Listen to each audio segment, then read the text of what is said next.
Oh boy. Oh boy. I'm playing corn today. So I got some ideas to try making this work. So clearly I need practice playing as corn. I just have not really tried these slow elite infantry type styles. So I'm gonna be trying to gonna try and force myself to bring more corn chosen. We might try the armor variant.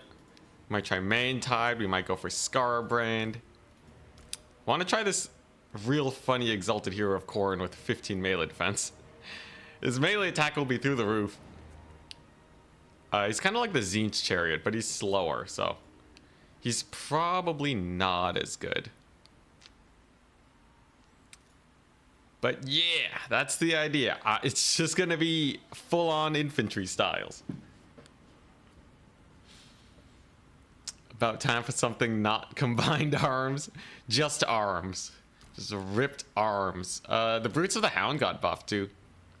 Because their hitboxes are a little smaller now. They pack a little more densely. So that's the general idea.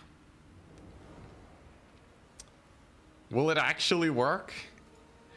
I don't know. This guy's pretty cool though. He can heal. He can heal my dudes. Just yeah, full on rip and tear. I could put him on a horse. Put him on a horsey. Oh boy, this is so foreign to me. My impulse is like, I gotta start with 5 dogs and capture the points early. But no, I gotta reduce the brain activity. Alright, simplify. And just play corn as they were meant to be played. And still no Skull Reapers. Yeah, no, at least not until I learn how to play corn proper. Alright, so tournament, we're gonna get it started. Generating that there bracket. Tourney starting. Alright. Round 1. Up against Orku-san. Alright. Oh yeah, we played against him earlier. Yo yo. Nice. Alright, let's get this party started. I'm corn. And what faction may they be playing today? This glorious day. Whoops, I forgot to declare my faction. Crap. Again. I forgot to declare my faction again. Looks like he's playing Chaos Dwarfs. Okay.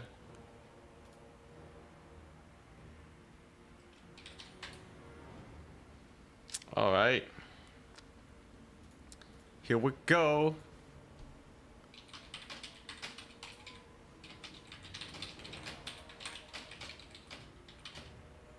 Let's see here.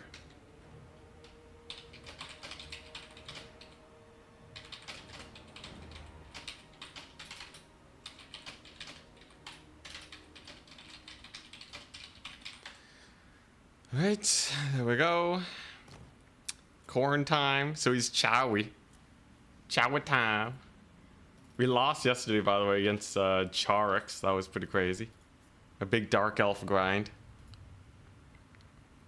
I played Holgor in every match. I think he's still bugged, right? Isn't he still bugged?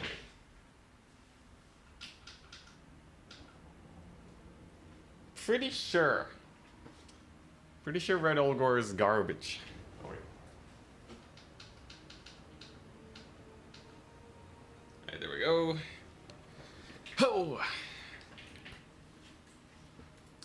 It's time. Bloodthirster Max.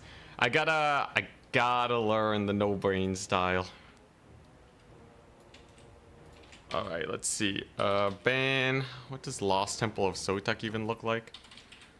Lost Temple of Sotek. Oh, is this one? That's actually pretty good for me. More trees, more jank is better for me.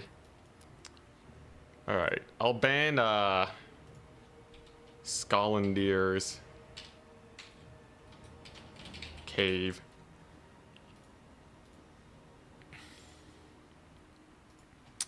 Oh boy, here we go.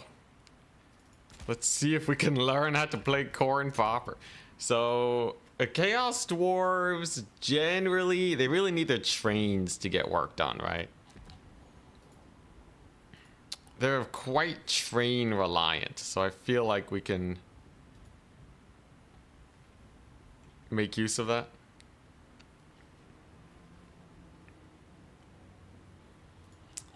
I just need something that can kill trains. Is this a matchup where I want like a Scarbrand, or is it just gonna get sniped? They do have some pretty spicy sniping tools.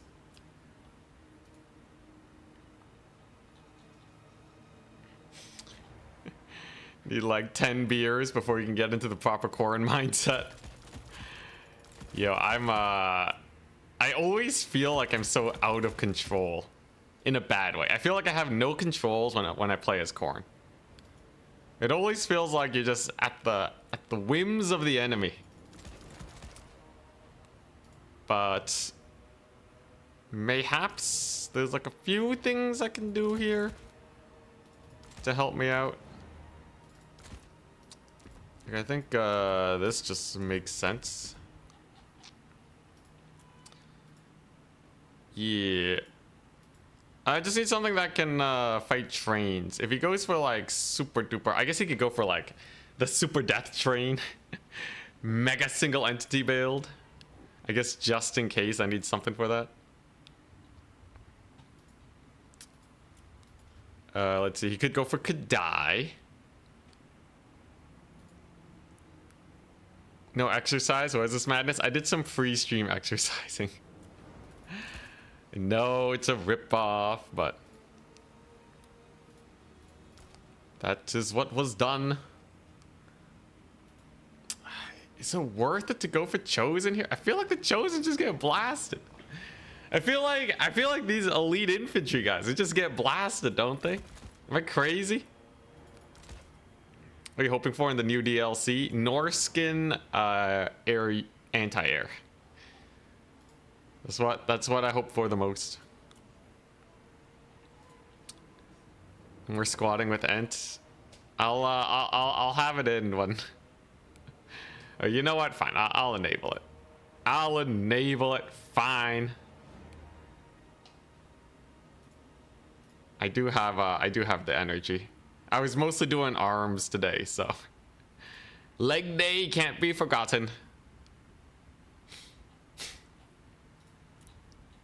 All right, this craziness. Oh my gosh, dude. I feel like I'm going to lose with this build so hard. But like, I just have to trust the process.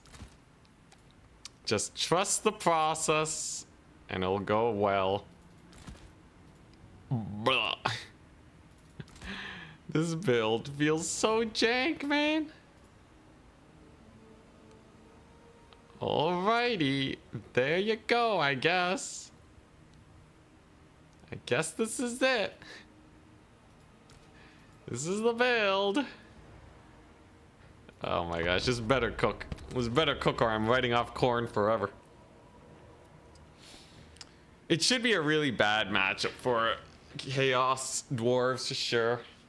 Alright, we're getting the squats going. Alright, here we go. Whew.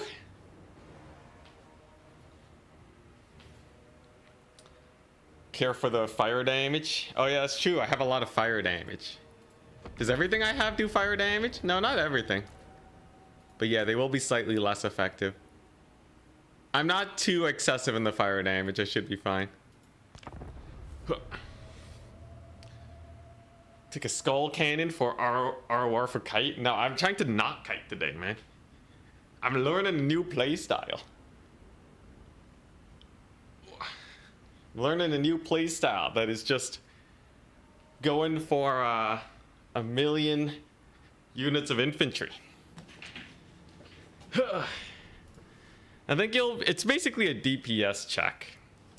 But if I can learn how to optimize the DPS check, we're doing better. Oh boy. For their kite? Then I got, what? You think a couple goblins on wolves is gonna be able to kite me? I got 1,000,000 armor, son. Made out of armor. So I did have 450 gold, so gotta take the one dog, alright. But other than that, it's pretty normal corn build. Here we go. It's just a fat line of armor. Alright. Now, if he brings a Kadai or anything big, I have these summons. Ready, good luck, have fun. So, it can't be too bad. We've mixed in our chosen in a way that hopefully makes him harder to spot. And I'm just gonna start walking forwards. There's a hobgoblins. Pretty sure to a corn worshipper, it does not make a big difference. Staunch line of angry boys. So the idea is I gotta capture the points to put time pressure on my opponent. And then when he moves onto the points to try and capture, then I get a sick fight. He's gone for a Kadai and big old Drazi with Flames of Asgore. But he does have some Wolf Riders, which are going to be pretty bad versus this build in particular. I got Knights of the Brazen Throne, Skull Crushers. Do 1,000,000 damage. Exalted Heroes, man. Should be great. What do I do to beat Drazi? I don't know. I have no idea. March, man, march. Alright, here we go. Blood Speaker's just kind of chilling. He's juking. He's juking. He's dodging it up. He's invincible. Boy, this Blood Speaker. A little bit of Blood Speaker trolling. What is this? Campaign? Legend would be proud. Legend would be very proud. All right, there we go. So, that's point number 1. Captured. Doggos will be great.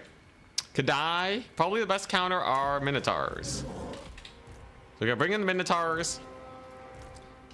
And they're going to just be a pain in the butt.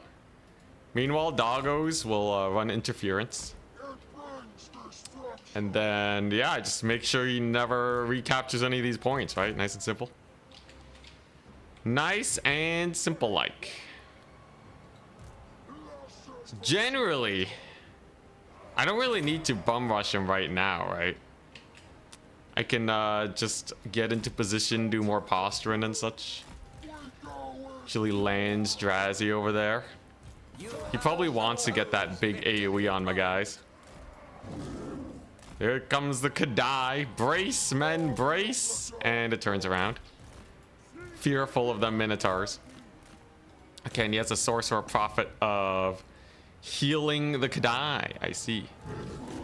Alright, fine by me. I think now we want to get in the fight. A lot of my guys are kind of out of position though.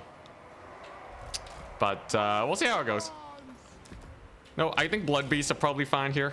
That was a pretty good Minotaur charge. So I think we're mostly just trying to secure good cycle charging, right? Ouch. He did blunderbuss me a little bit. But I can heal them. I can heal the Minotaurs. That's pretty hype. Look at them go. They're doing pretty well for themselves. There's the heal. We run away with this dude. Get our doggos out of there. Whoops, the daisies. And okay, now we have a really awkward, slow flank coming on in. Hey, okay, Minotaur Great Weapons kind of cooked the Kadai. That's pretty cool. Unfortunately, Drazi looks like he will be able to get out of there. But front line has collapsed. I'm going to bring in another anti-Kadai unit in here real quick. Dang, dude, the Minotaurs cook, man. Dude, the Minotaurs cook so hard. All right. I don't really want to use a Horn of Corn. It's not the most effective thing ever. But yeah, with this hero in here now, I should be able to get a lot of work done. And we got Chosen and all that business. Just gotta keep collapsing in with the infantry very slowly. Extremely slowly. Jeez, Corn's a slow faction, man. These chosen. I don't know how I feel about going so wide. I feel like I shouldn't go this wide to make sure that this collapse goes a little bit better. Ouchie. Gonna get pretty good AoE on my guys over there.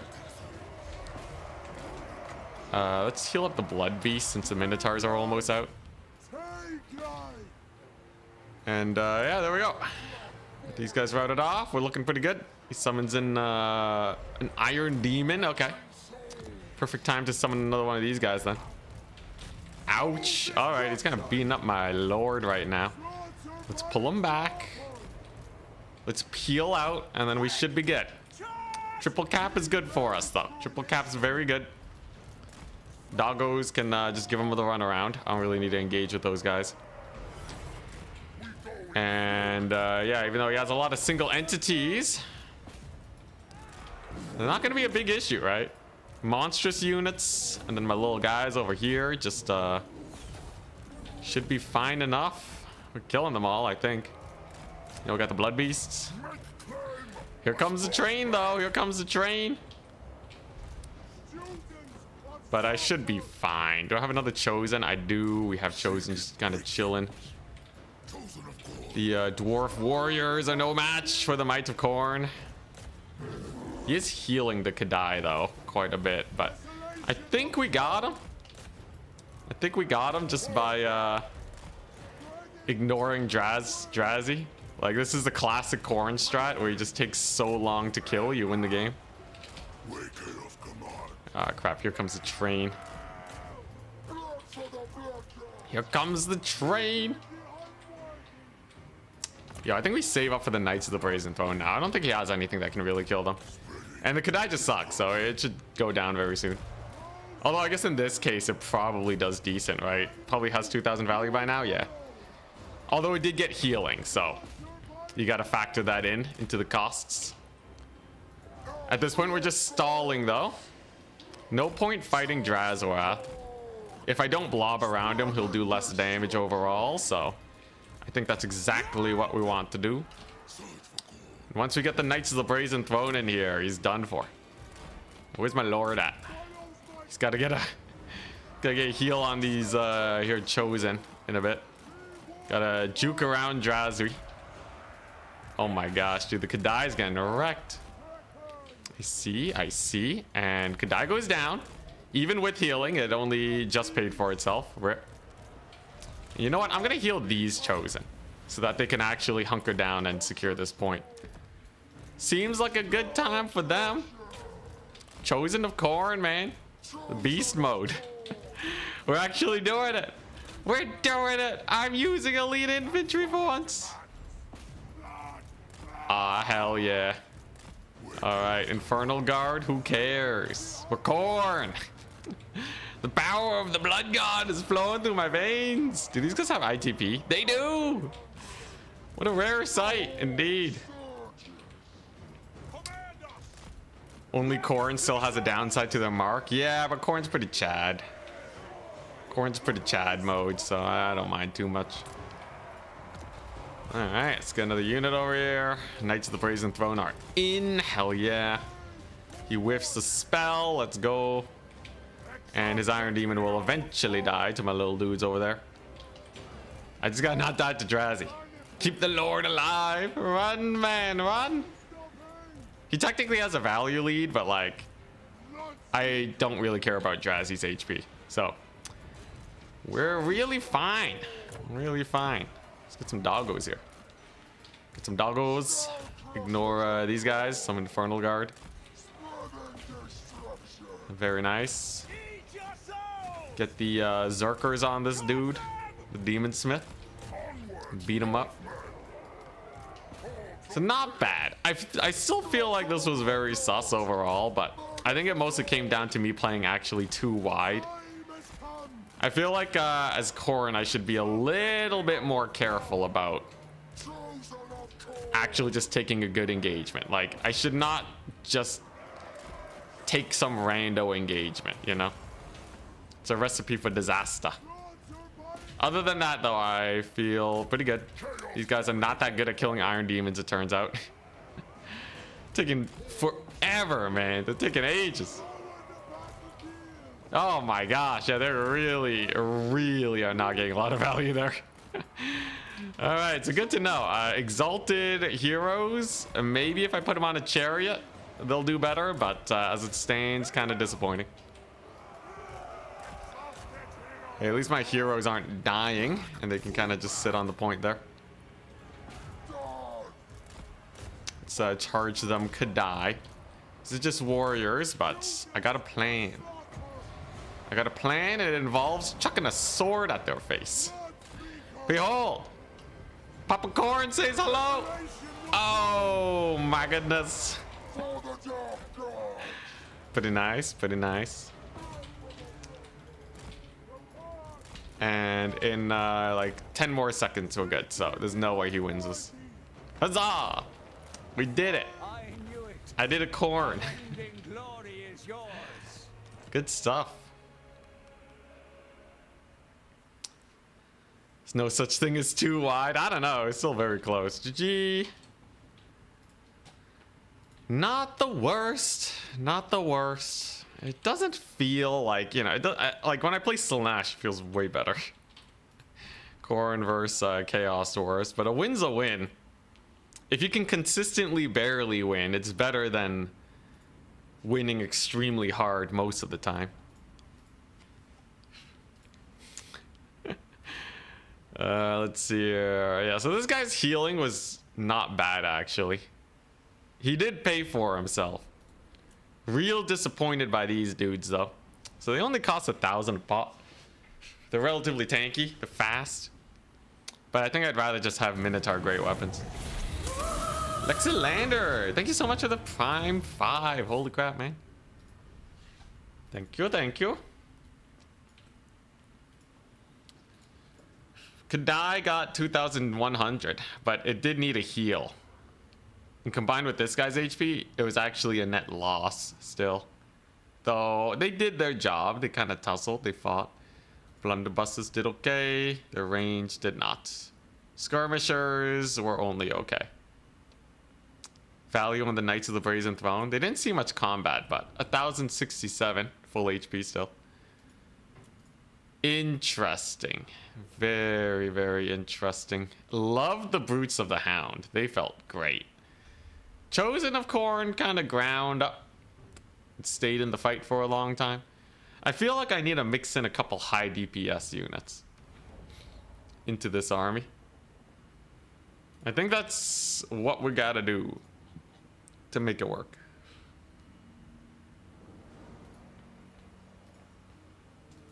Has the Unga Bunga risen? I'm practicing it. I don't think I'm good enough at this to like beat a Charix though, you know?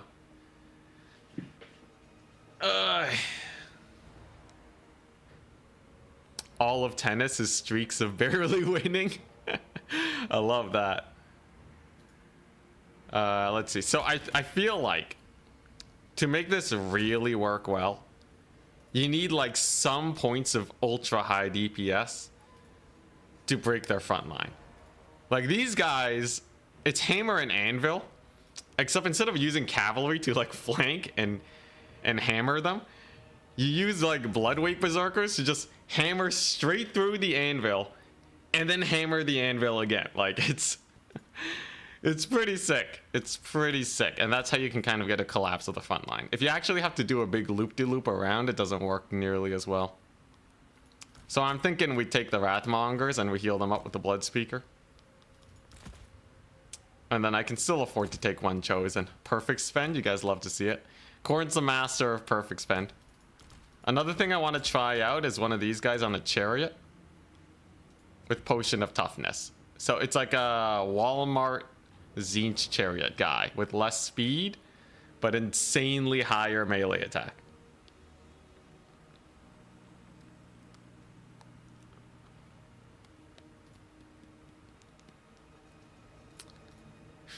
What else do I want? You know what? The Blood Shrine of Corn is good.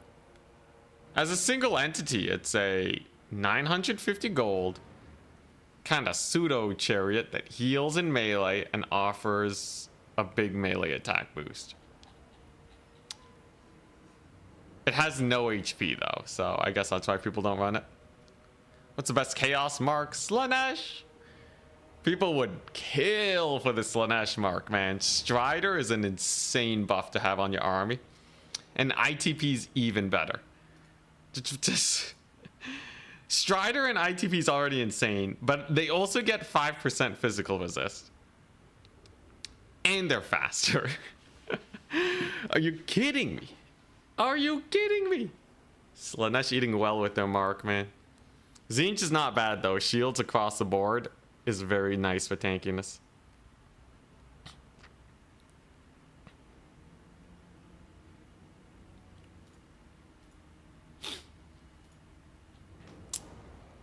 You like the Blood Shrine? I hate the Blood Shrine.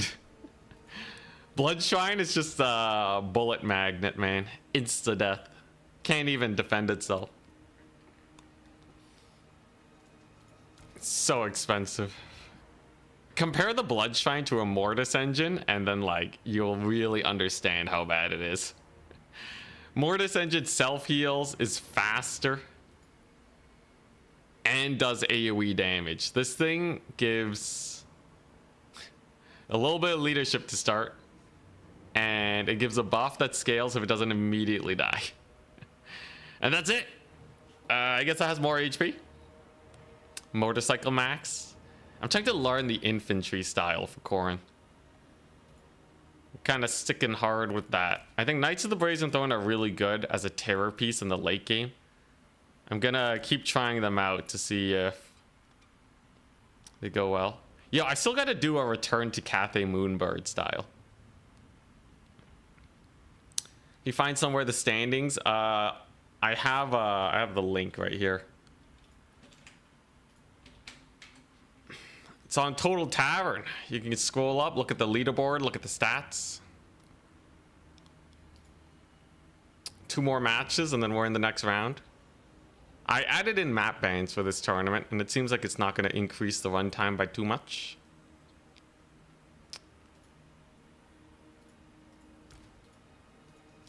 Yeah, blood shrines are pretty cool, but I like them. I like blood shrines as a mount. Oh, were you talking about blood shrines, not war shrines? War shrine bad, blood shrine mount good. Yes, my bad. Yeah, blood shrine mount's great because it heals your characters. Absolutely. My bad. My B. I'm sorry.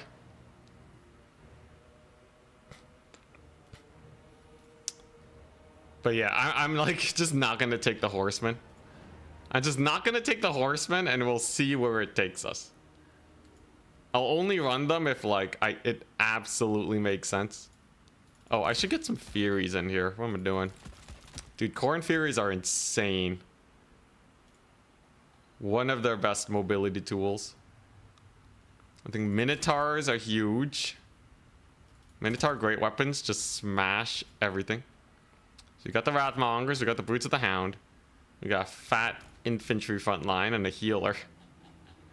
Playing Corrin with the healer feels a little weird, but he's just so cheap. You can get like another Chaos Warrior for with how cheap this guy is. It's insane. So I think it's worth it over Valkia, because Valkia, okay, well Valkia does bring a lot to the table. She can cycle charge and stuff, but let's just take a look-see. She doesn't heal though, right? So even with the Spear of Sleipnir, she's gonna cost me 650 gold. So do I really want to pay 650 gold for the Spear of Sleipnir? And I lose out on the healing? And it's not like she's that bad, she's just also not very good. When we gotta unga bunga a little harder, right? Just go for the blood sacrifice. Scarbrand as a chariot is hilarious. He has one of the best charge animations in the game. He will just plow through infantry like no one's business. Very high micro unit though. But if there's a faction where you just have to deal with a lot of infantry, Scarbrand will absolutely crush it. You just gotta make sure he doesn't get shot to death. So we're looking at something like Beastmen. Scarbrand would have a fun time versus Beastmen. That type of stuff. He will get exhausted though, yeah. The poor guy gets real tired. If he had perfect vigor, he'd be insane. The problem is Scarbrand baseline costs 2,500. You probably do want his rampage ability. But like, I gotta cut like 2 warriors here just to make them work. So you really gotta know what you're doing. These warriors are super important for actually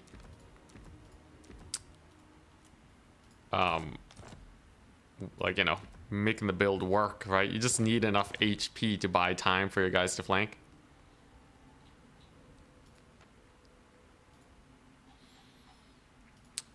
Frenzy's pretty good. Frenzy is not actual ITP though, because it goes away when your leadership drops. So the ITP on Frenzy just helps you keep the frenzy going, but it doesn't actually stop you from getting terror routed. Like, they might as well just say enabled if, like, remove the ITP and just say enabled if leadership is higher than 25% of base, and you basically have the same thing. How about the base Corn Lord with Icon of Endless War? Oh, this guy. Icon of Endless War. If he's in melee, he gets a vigor boost. Affects himself. It doesn't seem that good. Like, I guess if you put him on a Gorby's chariot. I'm not paying $15.50 for a chariot. I don't even know if it is effectively perfect vigor or not. Alright, advancing the Swiss.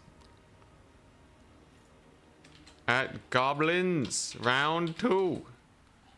And so we begin. I'm up against Sugar. Sagash. Alright. Yo, yo.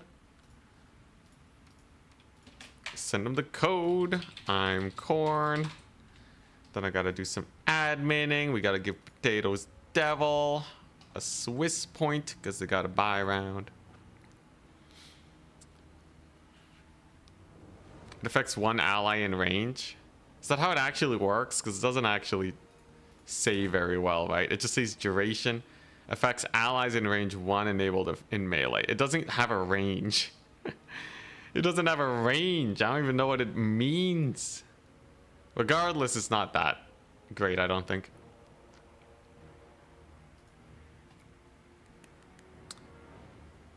Kislev, Doom and Darkness, 16. Hawks of Miska, 16. Terror, 12. Fear, 8. Attack by Artillery, 10. Howl, 8. Under Missile Fire, 5. You get 75 leadership debuff, easy. I love how with all that, you technically would not be able to rout off a unit of Longbeards. Kind of insane. How about Burning Head, minus 80, because it melted your archer unit. Yo, I actually did a test recently. Doombolt Overcast on an infantry size character. Wait, what faction is this guy playing? Yeah, Doombolt on an infantry size character will give a minus 70 leadership debuff. So you know that whole combo that you're talking about? A Doombolt Overcast will do just as much. Only for the beginning seconds though. Oh, it's a Corn Mirror. Oh, that's hilarious. Ban Haunted. Playing Dust Bowl or Itza. But yeah, it's insane to me. So I actually, I gave a, I messaged CA about it. If you take a look at this one, you go to the lore of Tzeentch. Treason of Tzeentch gives minus 16 for 8 winds of magic, AoE.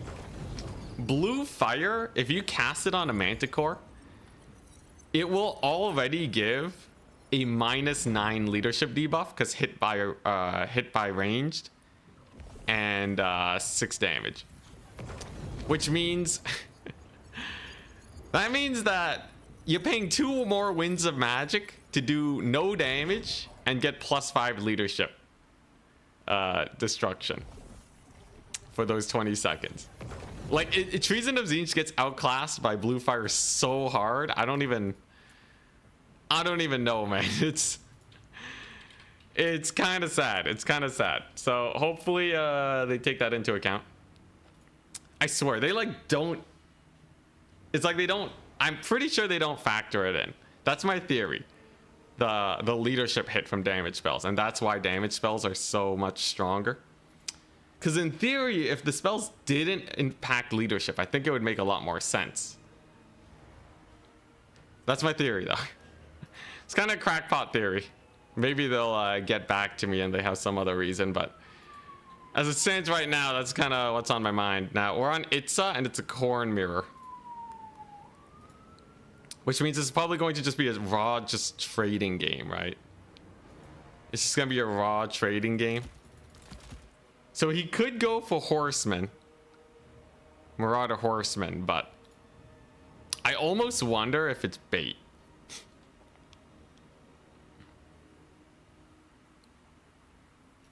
Would be cool to take control of an enemy unit mid-game. Is that what you want for Slaanesh? Slaanesh 4th army ability, just steal units. Be pretty funny. Alright, so I'm pretty sure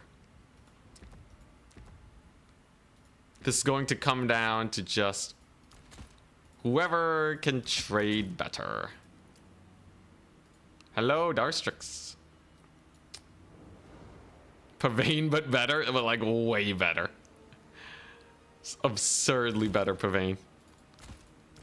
Okay, I have an idea here. I have an idea. Will it work? We will see.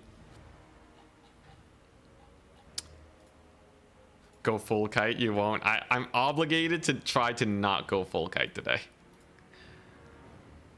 No magic today. No magic. So let's see here. Yeah, Corn just doesn't really have the range, right? They just don't really have the range to get much work done. So like, you can really go hard on the fightiness. So I'm gonna go for this. Okay, this feels actually pretty nice. There's the whole, like, you know, Hellforge Bellows type business that I gotta worry about a bit. Oddly enough, I kind of want these guys. Kind of want those guys.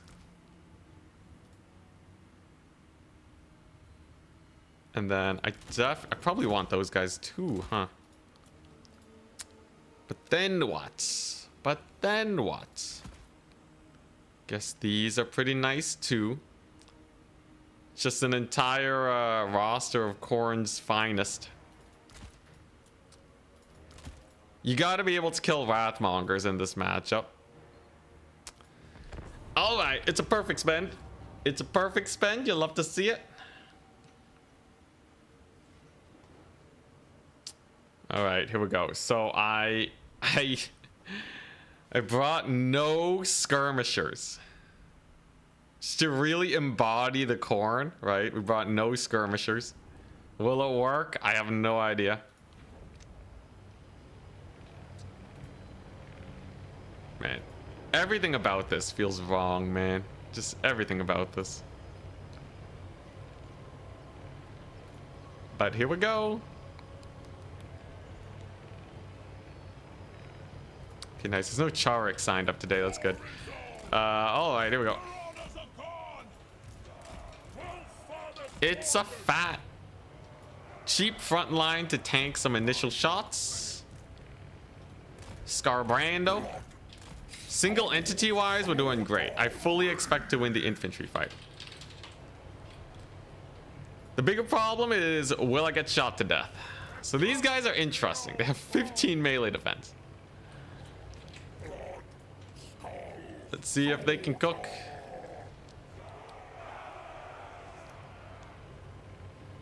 No skirmish. Skirmish minning. Oh boy. I would totally have normally played this as like double skull cannon, quad horseman. This is weird feeling to me, but I'm just gonna hope that he can't kite me. Yeah, so he brought the skull cannon and skirmishers, which means I absolutely win the frontline fight. Frontline fight's gonna be fine. And I gotta take advantage of that by getting some early captures and just kind of bum rushing them. Because I don't want to get early skirmished or anything. Get dodged, Scarbrando. So my Scarbrand's better than his Scarbrand. Alright, here we go. Scarbrand with the good charge. He's gonna play keep away from the enemy Scarbrand. We're gonna get a little bit of chariot action here. You gotta keep him moving. That's the strat.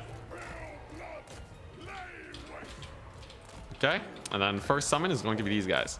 I just want more fighty. I want to delete his front line like no one's business. All right, looking pretty nice. So I'm gonna charge through his infantry with Scarbrand. See that? Gets insano impact damage. Does he have a rampage? He does. Run from the rampage. Rampage him. Oh crap.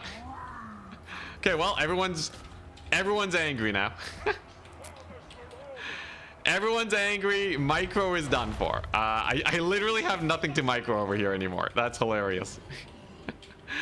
Well, I guess there they go. And all right, rampage is worn off, and we can once again play the game. Oh my gosh, it's hilarious. Anyways, Scarbrand has a menacing charge here, and these guys should do pretty well too.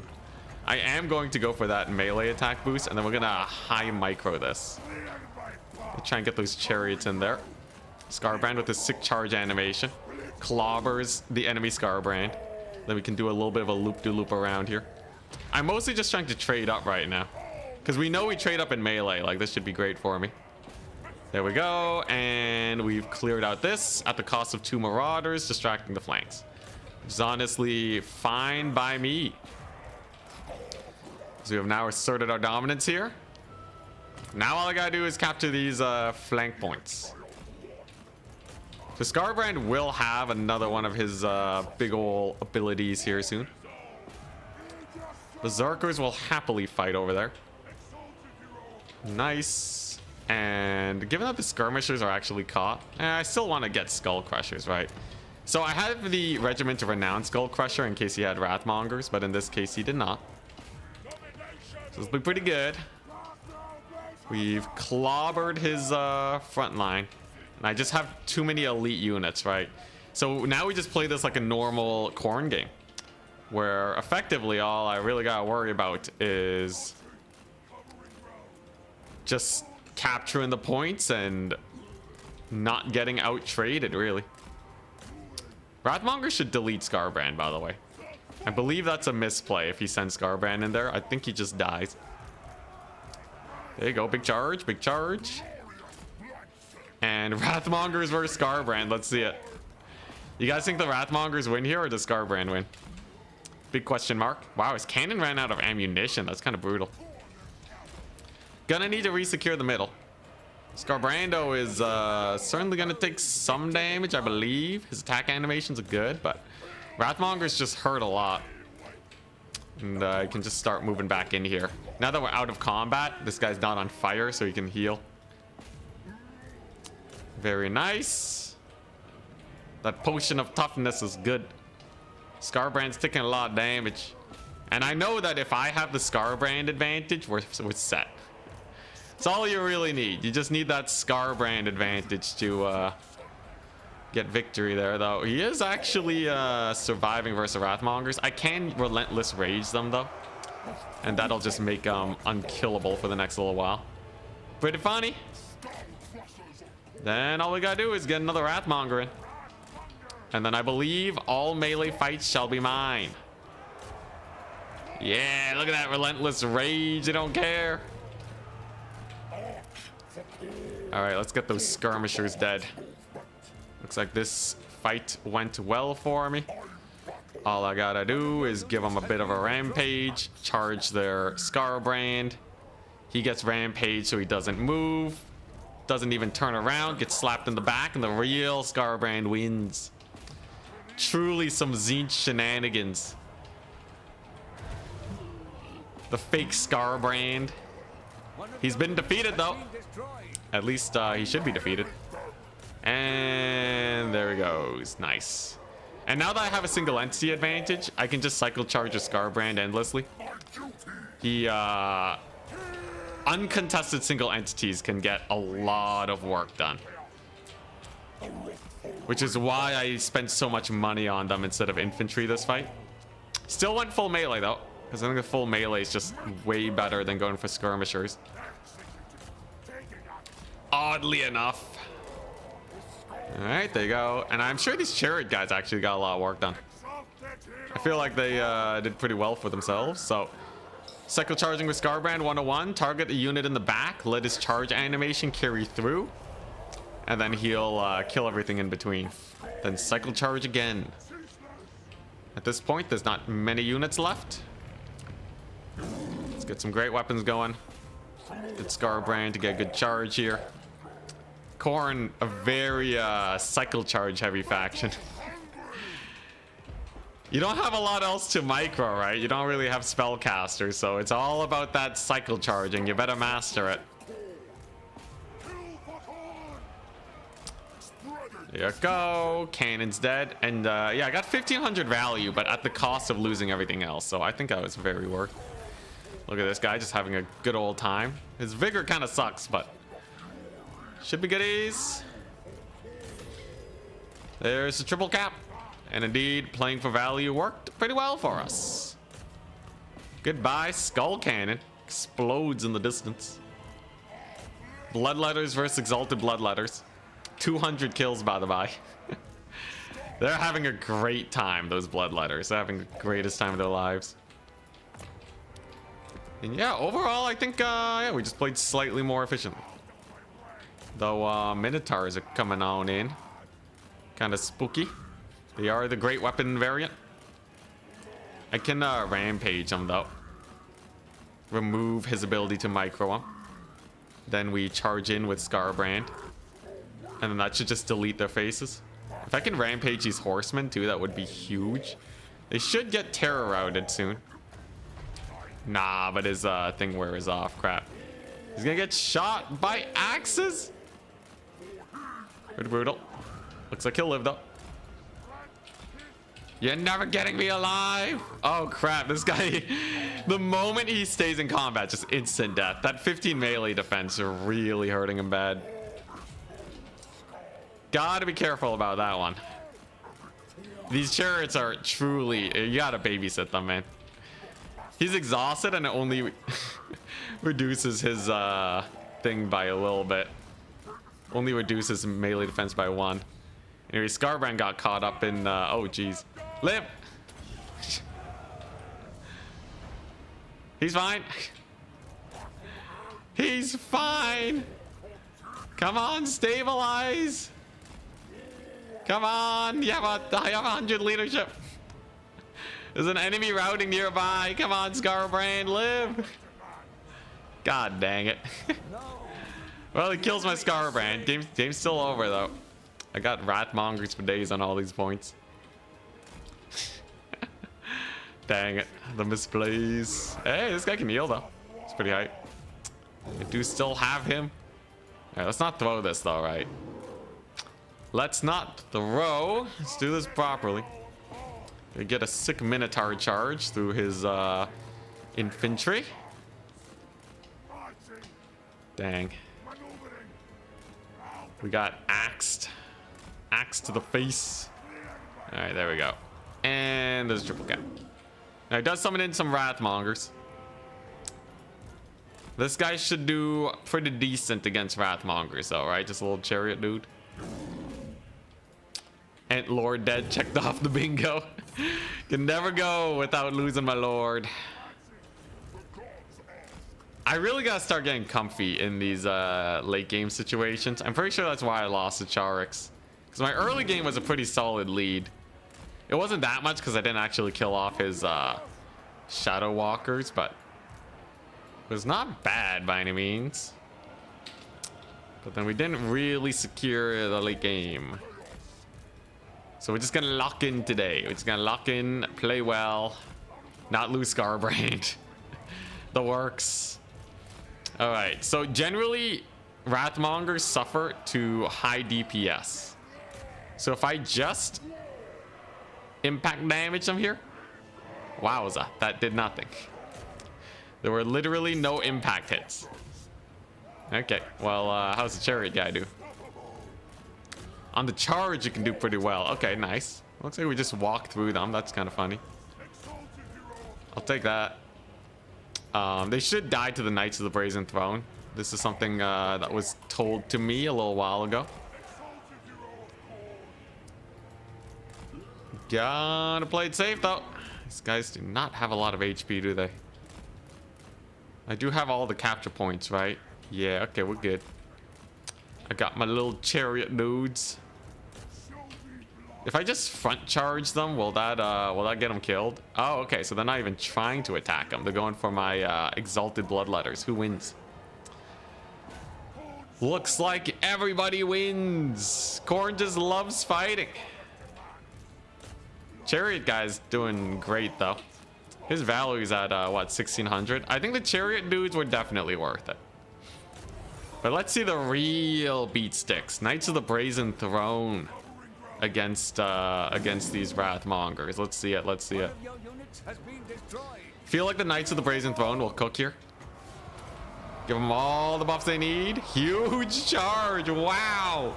That's a crazy charge. All right. But do they kill the Wrathmongers quickly? Looks like their HP's dropping. There you go. Every wave of attacks is a lot of damage. Yeah. Yeah, 84 melee attack, bonus versus infantry 10. Deletes Wrathmongers, man. What a glorious charge. That should be it for my opponent. Yeah, so in a Corn mirror, you want these guys. Hey, that's terrific. You just caught the sickest charge ever. Knights of the Brazen Throne, pretty high. And once again, the no skirmishers worked out not bad.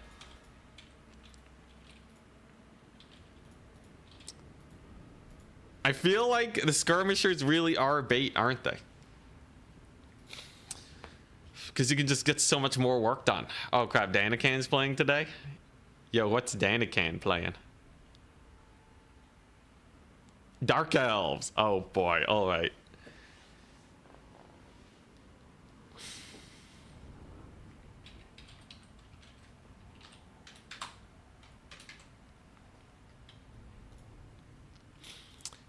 Danican's Dark Elves will be the menace.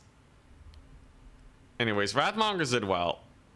Fruits of the Hound did okay. These guys did very good. 1840. 1272. When you only have 3 units to micro, you know, you better get value on them. The Skull Crushers did not bad. Skull Crushers and Knights of the Brazen Throne. They were mostly uncontested though. Really like the Exalted Bloodletters. And yeah, he went for Chaos Warriors, which I think was just a misplay. I think build-wise, he didn't really have the oomph to stop the melee grind. He needed Scarbrand to charge in, and then I get to countercharge. Demon Prince ever worth taking? Nope. Same with the Bloodletter. Bloodletter is also not worth it.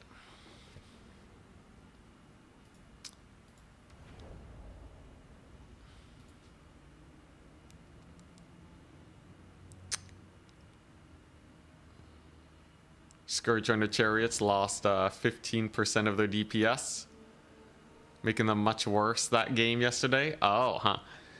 They still use all their ammo though, right? It wasn't just the fire rate that was nerfed. So I don't think that actually makes a big difference. I think I should have desummoned them. There's many ways I could have won that, rather than going into nerfs, but it was definitely an impact. But yeah, I mean Bloodthirster, my bad. Yeah, Bloodthirster, Exalted Bloodthirster is not the best compared to Scarbrand. You generally don't need a flyer, especially with how janky flying animations are.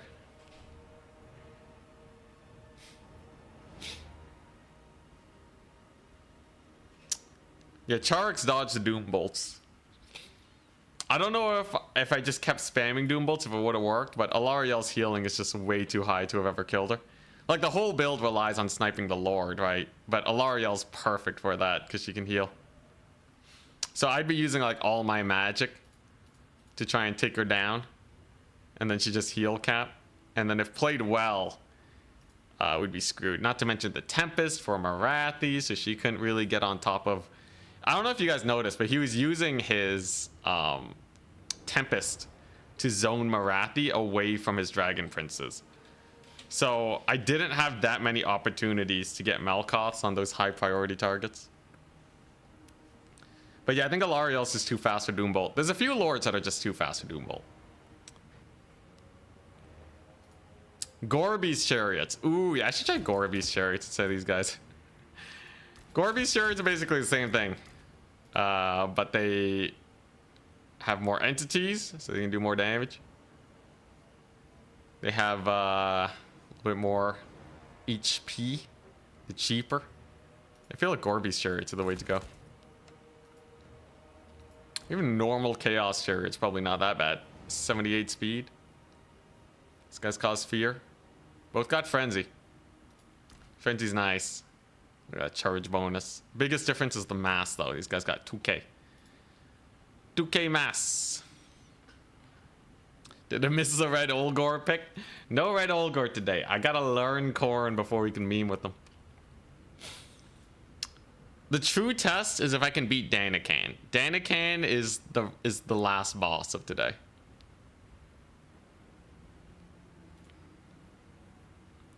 Scar Bloodwrath's armor sundering stacks with Wrathmongers. ROR. Really? It's showing us the same sundered armor effect. It doesn't really matter that much though, because they have so much AP. It's like, what are you really getting, right? Are you really gonna pay 1400 so that your Wrathmongers do slightly more damage? Scar Bloodwrath. Haven't really seen him much. People are freaking out about him because he could kill like Gorvok. As if Gorvok is like a super meta lord. Scar Bloodwrath, he will dumpster any foot lord, but it's kind of overkill on the Coronate roster. And foot lords in general are just kind of uncommon. You just don't really see them. But if you really gotta kill a foot lord, Scar Bloodwrath is the way to go. He also has a From Software game. Oh, what is this? He heals, yes. He can heal, and it gets stronger the more killing he does. In the end, though, he's just another beat stick. If you want a beat stick, there's other options, right? You got Scylla. You got Scylla for a cheaper price. Can come in with a Mortis for the same price. So you got a Mortis character here.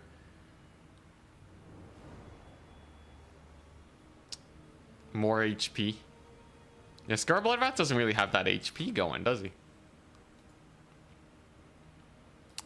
I guess he does heal, though. He does heal. But yeah, he can be ignored. Scylla has 65 speed compared to his 46. He is like old Wrathmonger speed, though. Kind of love that. But yeah, you can probably just ignore him. I don't think he has the mass to push through guys either, right? 1k mass. Scylla's 1800, yeah.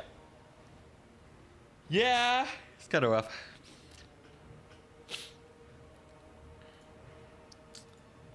Any ideas for dealing with Dark Elf Kite? Nope. I think I just keep going what I've been going, right? You just go for the Chaos Warriors. You just go for the Chaos Warriors and just rush in and hope for the best. Like, I don't know what I'm supposed to do other than just endure. After that's done, though, and it just becomes like a bunch of cavalry, I think we're good. Danican can out micro Macav, though.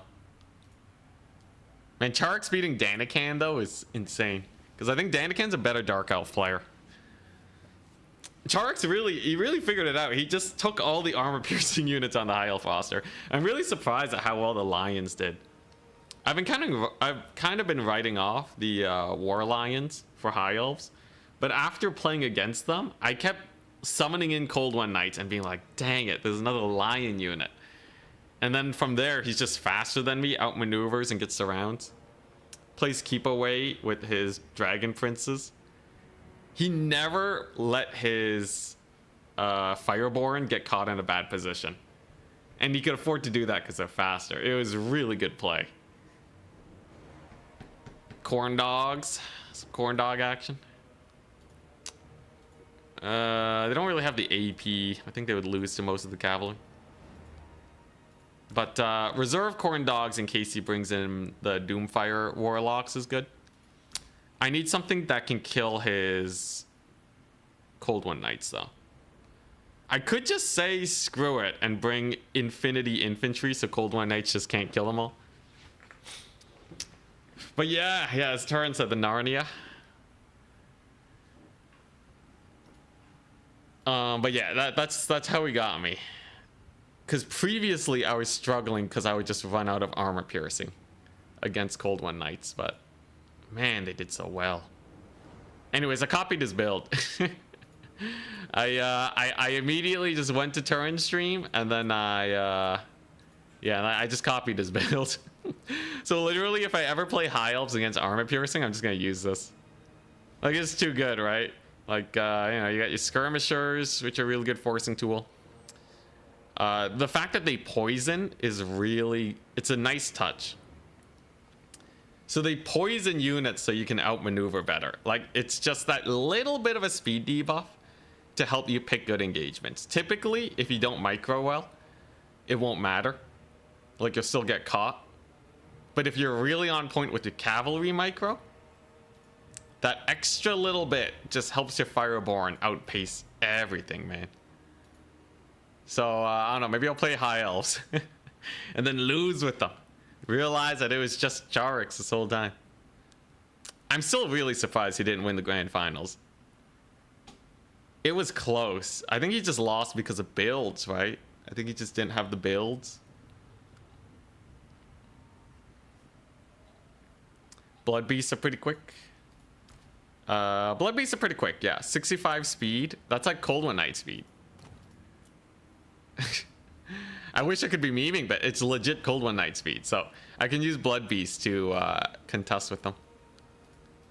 They're same price range, and they'll both just brutalize each other. So yeah, take some Blood Beasts with like a Minotaur of Corn support, and then I think we're good. It's like one Minotaur to counter charge, but I gotta get my advantage first, right? So that's basically it. As far as I can tell, if you can beat Cold One Knights and Doomfire Warlocks, Dark Elves don't really have much. If you can kite them though, right? You also have to be able to kite them. But yeah, we'll see. Yo, I've been copying Charix even on my way to becoming world champion, man. Charix is the one that taught me how to play High Elves properly. And now he's teaching me how to play High Elves even more properly. You know, like copying Charix is the secret to success. Honestly, copying players is like actually the best way to get good at this game quickly. Let other people do the work for you, all right? We got all these dedicated mains, right? So like I am basically Maximilianaire the Second. I'm Charix the Second. I'm Danican the Second, right? Combine all those together, I have all of their factions, right? You know, Scrambled Egg the Second. So now, if you have all of that, suddenly I know how to play Skaven, Tzeentch, Tomb Kings, Vampire Counts, High Elves, Wood Elves. Oh yeah, Nerexa the Second, right? So yeah, Wood Elves, Skaven. I know Coast. The only thing that is to my name is Slanesh, but no one's actually copied it. I guess no one really plays Empire, although it was Attack Speed Enjoyer that first showed me how scary their spears were. So I'm Attack Speed Enjoyer the Second for Empire. Danican the second for Dark Elves. Charix the second for Batonia. Everyone the second for Beastmen. It's great. Oh, and I guess the Kislev. I saw Turin use the Frostworms.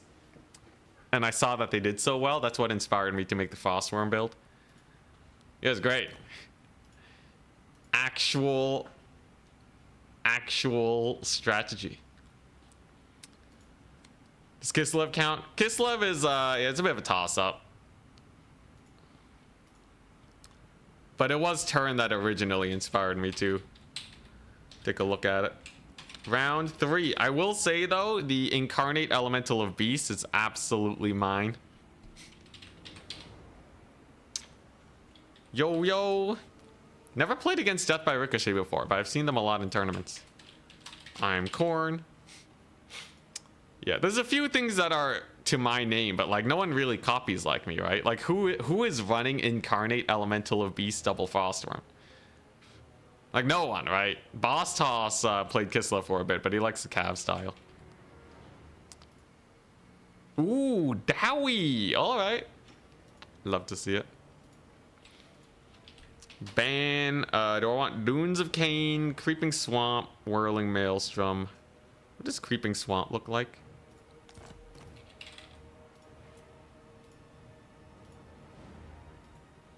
Ban Dunes. I kind of want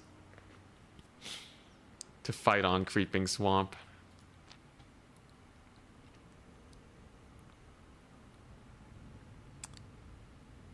Lord Thrower the first. Brutal. Oh my gosh. It's true though, it's true. Oh man, I'm probably the highest level player with the most Lord throws, man. Oh my gosh. Like, do you guys see Charix keeping Alarielle alive like no one's business? Man, meanwhile, I'm losing Lords like every other game. It's so bad. Really gotta iron that out. But first things first, I gotta learn how to play this infantry style.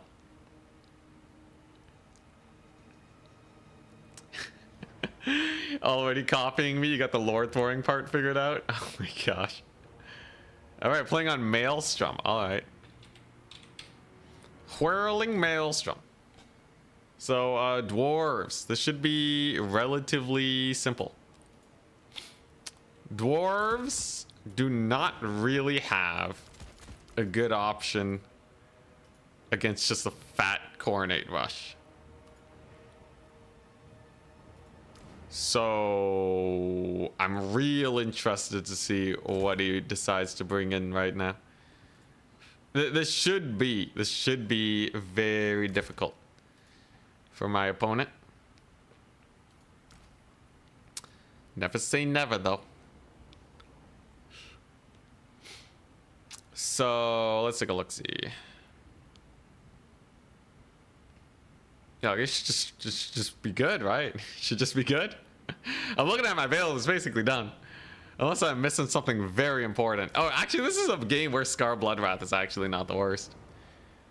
Scar Bloodwrath legitimately is not bad here. I might actually run up. You also obviously need enough Furies here to not just die.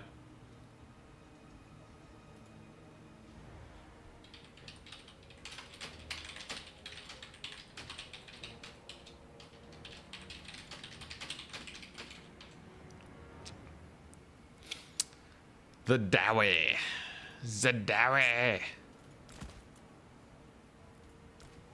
Alright. I feel like I know how to take apart Dowie. Let's go ahead and do this so we don't get thunder barged. And then I think we're good to go. Anything for Blimp? Yeah, if you just take if you surround a thunder barge with 3 Furies, you're good. No kite builds today? Yeah, I'm learning how to not play kite for once. Because it's just a style I need to learn. And like, Khorne's a good faction too. They can definitely tussle with the best. So I gotta just stop fearing playing them. But I'll only be confident if I can actually win a tournament with them, like beating Danican's Dark Elves. If I can beat Danican's Dark Elves, we're fine. E-City. E-City is not that many fewer characters than Anticity, but I like it. What's up, Fearless? You didn't miss much, just a lot of head chopping. Yeah, Fury's dumpster the blame. You don't even need a Bloodthirster. New training regimen. Every time you throw your Lord, you have to play Skaven in the next round. Please, no. First time catching you on stream. Average Warhammer enjoyer. Or Total War Warhammer enjoyer. Want to tackle multiplayer. And try your hand at it. Yo, I would highly recommend just signing up for tournaments. There's weekend tournaments. There's weekday tournaments. Usually, if you sign up for a tournament, you might lose your first 1 or 2 rounds. But because it's a Swiss, you'll end up matchmaking into people your skill level. And then you can get a bunch of fun games. So this guy says he's new, by the way. He's asking to not be roasted too hard. But it doesn't mean I'm going to hold back. As we have a match to play. A tournament to win. So I got my Chosen in the backfield. They'll be great.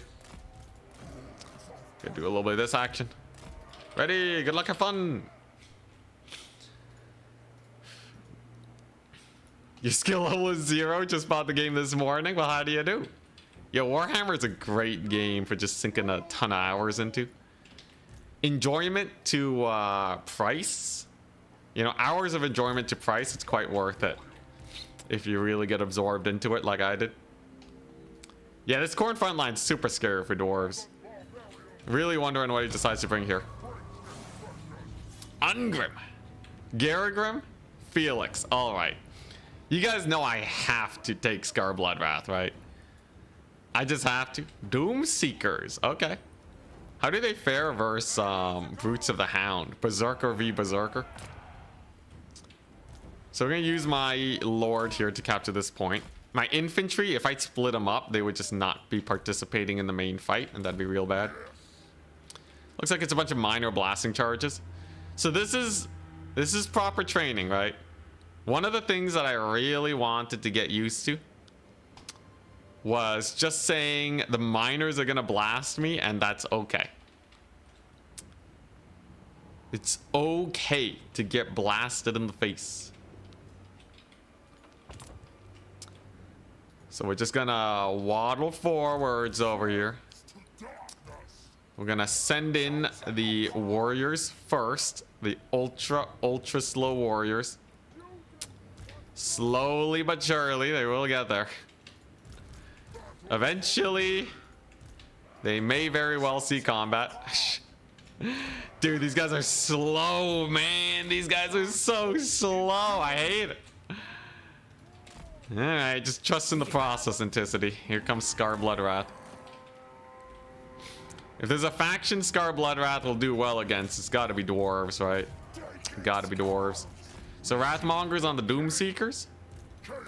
Warriors are just gonna stall for time, essentially. Berserkers can probably find a flank. It's just gonna be more miners, so let's see how this does. Wow, that was very underwhelming. Jeez, did they get nerfed. Alright, that's a good start. Let's yeah, just get in there. Scar Bloodwrath coming on in. I want to countercharge these Doom Seekers and not let them get too much work done on my guys. So let's get a little bit of a loop-de-loop. There we go. The warriors are getting into position to flank his guns. Looks like his Doom Seekers are going down. So let's charge in over there. Scar Bloodwrath is just gonna kill Felix first. Believe that'll be a good plan. Let's heal these guys. Wrathmongers need some heals. It's kind of slow on that, maybe. And then I think I just wait for my my elites to get in here. Kind of whiffed the charge on Scar Bloodwrath, but his bonuses should still do pretty well. Wow, Wrathmongers got routed. Okay. Let's get into Minos. I do still have the Berserkers chasing down his guys over there, but Dwarven frontline kind of holding. His, yeah, look at these guys. They're booking it. Them Grim Delvers. They're booking it. Losing the Wrathmongers early on was definitely painful. Scar Bloodwrath, he does only okay. I think Scar Bloodwrath might have lost me the game. Dude, what the crap? Dude, Scar Bloodwrath is really not cooking here. Well, here we go. Can I force path my way through onto these guys? I really got to get in there on those Grim Delvers. I just can't let them shoot me up like this. All right, here we go. Garagrim crew. Just being a menace. All right, there we go. We have some warriors here. I'm just gonna get some Minotaurs and kill that flank. Thankfully, the Wrathmongers come back. It's good. And I can start using my mobility to my advantage. Infantry core is probably gonna die, but look at this. Full HP chosen. Not a problem. It looks like my lines are thin, but a full HP chosen is insane to have here. All right, so there we go. Man, Scar Bloodwrath really is slow. You guys were not kidding. Chase him down, Chosen. Chase him down. All right, here come some Minotaurs. They can begin cycle charging. If he brings in a gyrocopter now, though, that would definitely be rough. And there it is, brimstone guns. I do have Furies, though. I thought he was going to kill these guys, so it's actually not as bad as one might have expected. I can heal up the Bloodwake Berserkers again. Though they are taking fire damage, so the healing's less effective. Still good, though. Still good. Let's just send them in. Bloodwake Berserkers can chase because they're just faster. Chosen are just way too slow to really get anything done. I'll have the Minotaurs here in a second. And then I just need to get some Furies on those gyrocopters. There we go. Furies will do well as long as they don't get shot to bits and pieces. Then we gotta charge the Doom Seekers with the Minotaurs. And then Scar Bloodwrath has to cook. So as you can see, Ungrim is kind of out of position. Scar Bloodwrath has his ability set. So I can probably just kill him here, right? All things going well, I think we just kill him. Scar Bloodwrath. He's on the hunt. He's on the hunt. There's the buff. All right, if Ungrim lives here, I'm gonna puke. Ungrim should not be able to survive a surround by Scar Bloodwrath. That should be simply impossible. He does dumpster my lord, though. That is slightly more possible. Okay, it's fine. Bloodspeaker is goodies. Bloodspeaker is goodies. And Ungrim lives. Wow.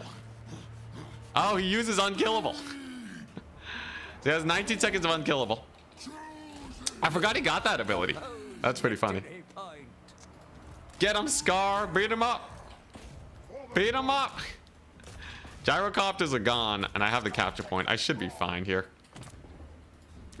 Get some berserkers going. Now I just have to capture the points fast enough. This should work out for those Minotaurs. I think they beat the Slayer Pirates because they don't have anti-large. Then as long as my Lord comes back, we're good. Scar Bloodwrath, he does kill Ungi. Good old Ungrim Iron Fist gets murdered by Scar. And then he should heal up in a second. Scar Bloodwrath kind of janky though, I'm not gonna lie. He kind of janky. I don't know how I feel about him. Is he good? Is he bad? I don't know, man. He's very okay. He's very okay. People hyped him up when he was released. But he honestly just does not really get that deep sin, does he? Beat him up, Scar. Beat him up. God, there you go. He'll heal. He'll heal. Here comes a Garagrim spin. Garagrim takes a decent amount of damage. There's the mini heal, I guess. Man, he really sucks. He really just does not cook, does he? Well, anyways, I should be able to capture these points now. Furies, I've killed the Grim Delvers. Bloodwake Berserkers are over here. And my Lord is back. Sick. It's too bad he can't heal himself. If he heals something, he's just gonna die, which is hilarious and bad. Interesting. Furies, good blasting charge volley. Alright, here we are. Just slowly marching to victory. Yeah, I really don't know how I feel about Scar Bloodwrath. Everyone was hyping him up, man. Dude, he sucks. Can't even kill Ungrim and Garagrim and the like. What's he even meant to do? Alright, at least we're capturing this point now. Soon as I get my Knights of the Brazen Throne, should be pretty over. Lots of capture weight because of these dudes. And I'm just gonna see if I can bully Felix. I think that's what we want to do, right? We just want to chip away at the sides here. And then we're good. He's making a big play for this point, though. Interesting. Interesting. I don't want him to take that point. I wonder if he'll get there in time. He has a few units. God Bloodwrath deleting Felix's face, though, which is nice. Glorious. So we should be able to capture that point. Should be able to get this one in a second. Yeah, there we go. Point captured, baby. Point is captured. And Wrathmongers are still alive. Hell yeah. Get him, Bloodwrath. Get him. Beat him up. Bloodwrath doing his best. Hit up them blasting charges. Should be able to take this very soon. Man, the Knights of the Brazen Throne really taking their sweet time, though. Alright, nice. Felix is dead. He's dead. Beat him up. Yeah, beat him up. It's just Garagrim. You know, I guess he eventually got there. Scar Bloodwrath, the master of eventually getting there. His value is 3,200. You know what? Maybe he's better than I gave him credit for. Maybe he's better. Now, these are giant slayers. They have insane capture weight. I gotta be super duper careful about them. Sword of Khorne there should be able to get things started, though. And then a Fury Surround and a Minotaur Charge will do the rest.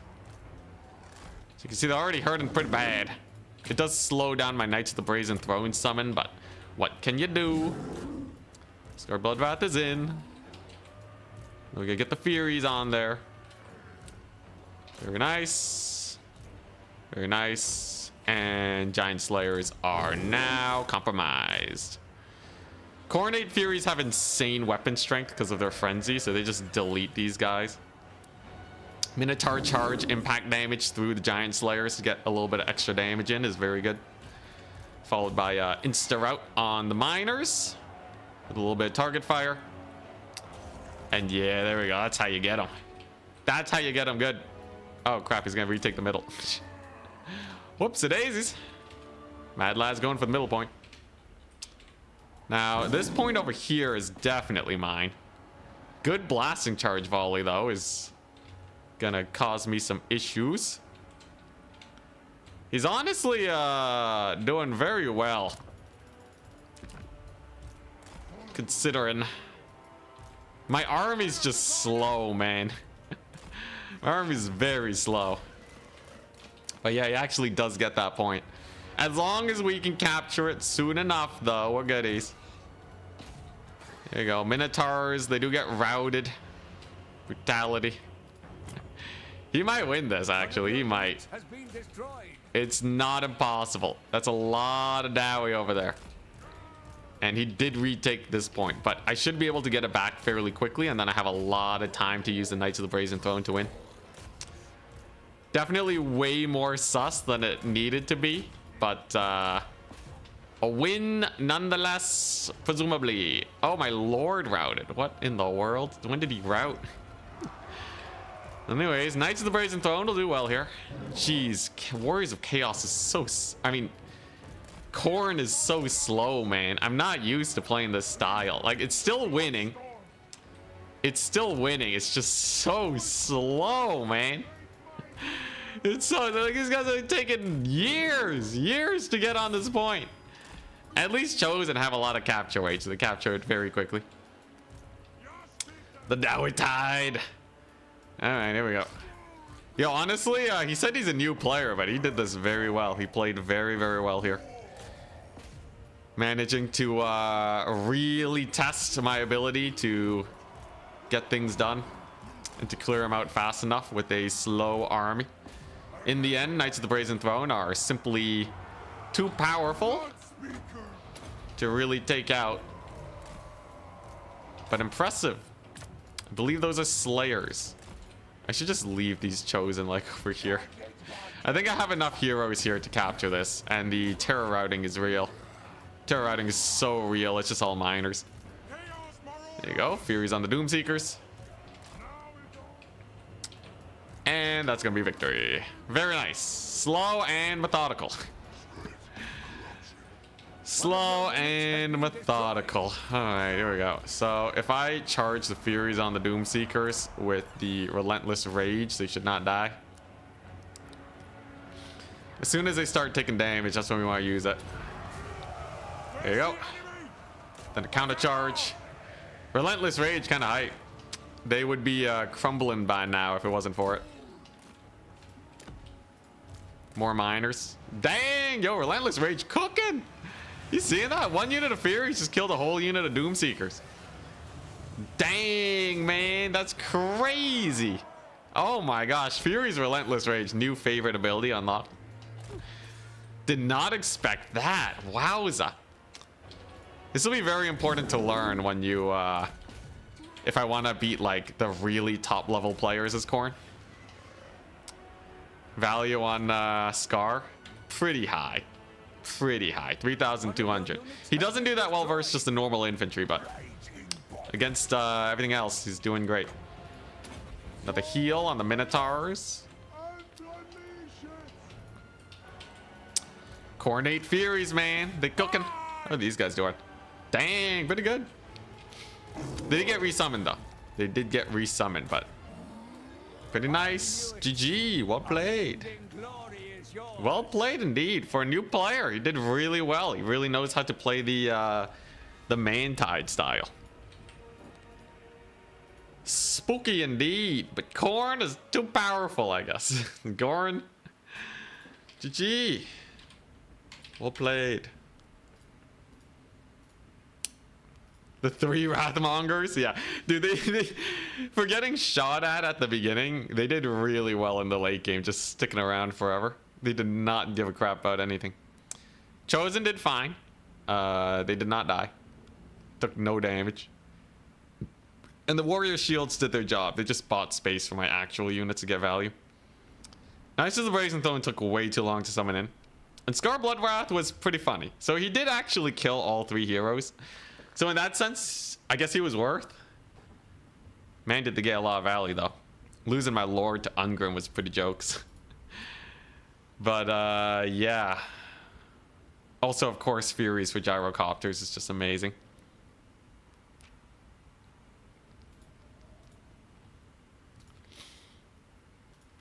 Not bad. Not bad, dude. The Wrathmongers, though. They used to be faster, too. Love it. Alright. The Khorne 8 plays continue. So I'm very likely going to face Danican next round.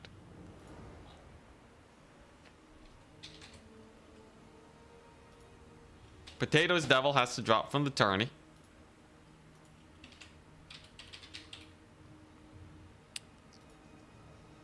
Alright, alright. We're just throwing angry men with axes at our problems. I think this is actually fairly meta, though. Just going for the armor stack. A lot of people like to go for the skull cannons. But this is definitely not like a meme by any means. This is a legitimate style. Scar Bloodwrath was weird, though. I feel like I could have taken like a Knight of the Brazen Throne instead of Scar Bloodwrath, and it probably would have done more. Like a lot more. But you can't say he didn't kill the hero squad. Like, he did what he was set to do. So like now I'm kind of questioning. But like a Knight of the Brazen Throne kill all their infantry is just way better. Because the hero squad can't really out capture weight your infantry. Isn't the net on the Herald of Khorne good for Kite? He doesn't. He does. You have a Tormentor sword. Is this new? Did he pick this up? You see, always at it. Anyways, it's not that good though. It is a 9-second net with 35 meter range. So you'd have to catch the kite before you can net them, which is very difficult. Yeah. If they misplay, though, it'll work.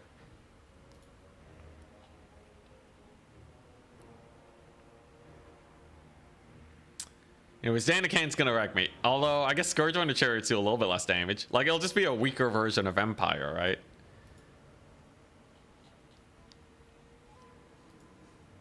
It's just a weaker Empire. Who's the guy costing 2.9k? This guy? Exalted Bloodthirster. He's pretty high. So, Exalted Bloodthirster comes on in with some crazy stats. None of these abilities are too worth, except for maybe Deathbringer if you really want to go for an Executioner Lord. Breath Attack is okay, you make him into a Pseudo-Dragon, but the price is just too much. He costs as much as like a Malekith on a Dragon, but he doesn't have spell casting, so... I don't know, man. Compare him to Rakarth on a Dragon, it's not even close. Talk about CA, about the Banner of Hellfire. What's wrong with it? Let me guess, it's hella bugged. Engage in melee, it's a Mini Mortis. Oh no, it's not a Mini Mortis. It's an ability that recharges in melee. Oh jeez. Oh, that's bad. That's real bad. I'd rather they fix spells first though. Yeah, dude, that's so garbage. It does actual tens of damage. Oh my goodness. Single digit per tick. Oh, jeez. That's life. I had no idea Scar had a burst heal. Yeah, it's not bad. It's also not that great. He's not very tanky. You could totally just kill him if you shoot him to death. But yeah, I've been talking with CA a lot about ability balancing. I'm really hoping we get through to them. Like, last patch was really good, but it didn't really, like, hammer in, especially the buff spells. They made some of the buff spells, like, one Winds of Magic cheaper, right? But that's not doing it, you know? It's just not doing it. I should start making a list in between rounds of tournaments. I should start making a list for CA on this front. All right, guys. Let's take a look. What do you guys think is the worst spell for the Little Wah? What was the worst spell that you want to see buffed? I see no one use Itchy Nuisance. I forgot this was part of the... All right. Itchy Nuisance. I've never seen anyone use this spell before. Night Shroud. Jeez. Like, I've seen people use Curse of the Bad Moon at least once. Jeez, man. All right, one more match needs to finish. All right, how about the Big Wah? Gaze of Mork has some utility. Brain Burster sees not that much play. What do you guys think for, as greenskin players, what do you guys think? Include Dowry Runes, 100%.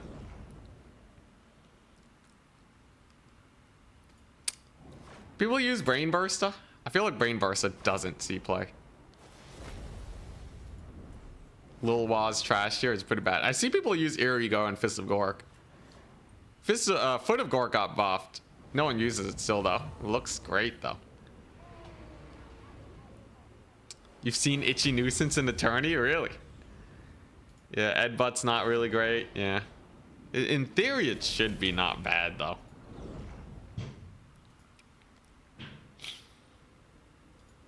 Yeah, Brain Burster and Ed Butt really overlap. I think Brain Burst is the worst one. The worst of the two. Yeah, you can spam them for the passive.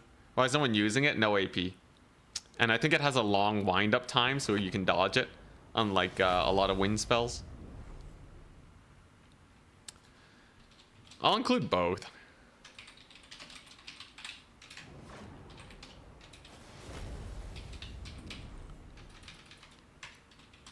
Ed Butt.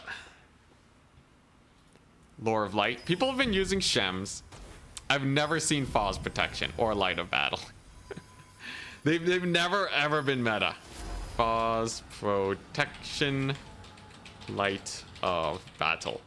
Yeah, these two, I've never seen anyone use them. People use Shems, they use Net. They used to use Banishment and Barona's Time Warp. God, these are so bad though. Paying 6 wins of magic for something Kislev gets a baseline. How about Lore of Heavens? I'm just going by each lore because I gotta give them my list. Time Warp is pretty trash.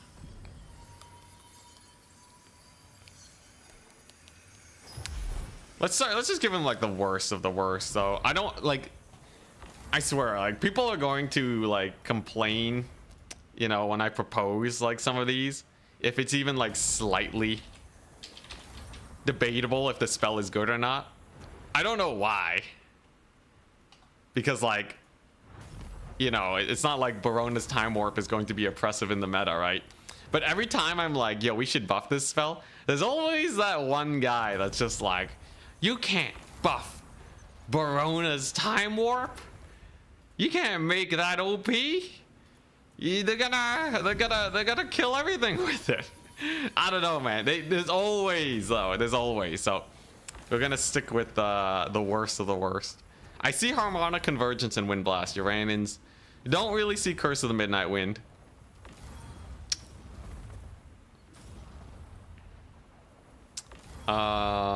Yeah, I'll leave this one alone. Let's just stick with like the worst of the worst. I've seen Cascading Fire Cloak. I've seen Flaming Sword.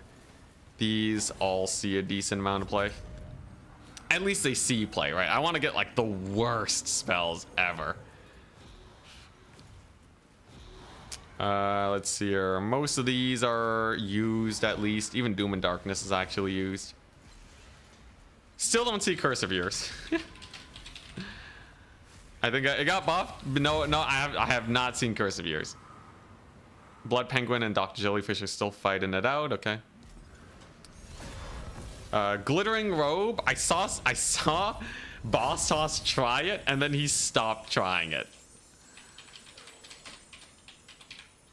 Same with Transmutation of Lead.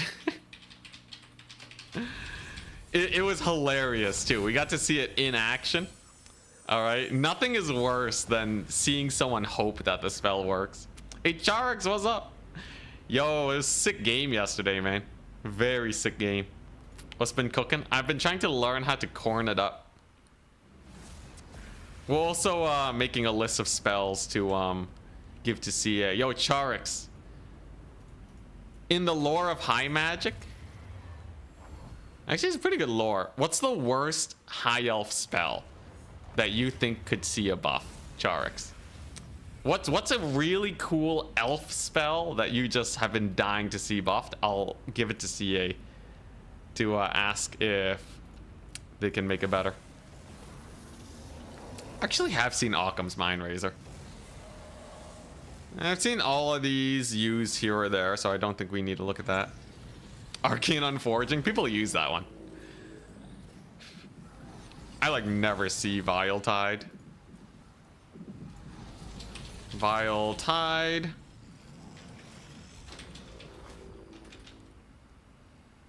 Yeah, I still haven't seen Mantle of Gorok.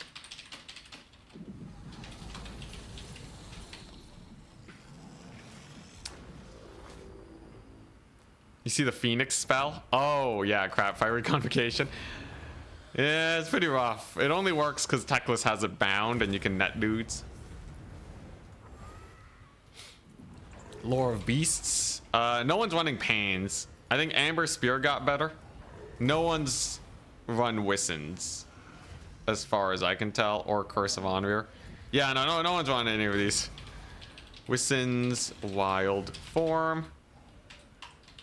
Pan's Impenetrable Pelt.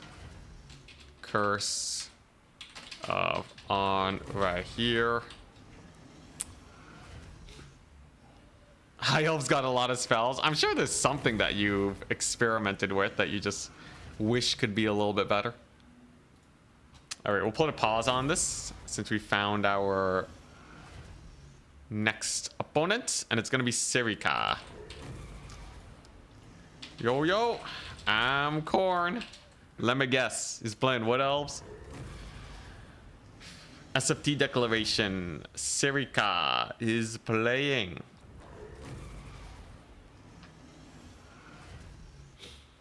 Wood Elves. All right. We're gonna see if Wood Elves and Kite Corn. Oh boy. So does anyone know what the corn meta is into Wood Elves? One thing that is huge though is that the Chaos Knights are way better now, right? I feel like Chaos Knight Lances have to be good versus Wood Elves now. Melee only Wood Elves? Oh crap, I forgot about that, yeah. Yeah, what if he melee onlys me?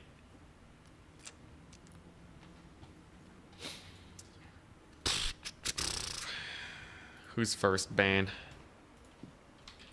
I'll ban... Oh, Gates of Ekrund. Blazing Ramparts, Imperial Road. Am I gonna ban Blazing Ramparts? It's actually a pretty good map for the elves, which is weird because it's a corn map, but I'll ban Blazing Ramparts. Hope he brings Mel Gibson. Elm Gibson? Oh, my bad. Oh, that's so much better. Okay, bans Gates of Ekrund. It's on Imperial Road. It's a big old long map. So, Wood Elves. What's the problem?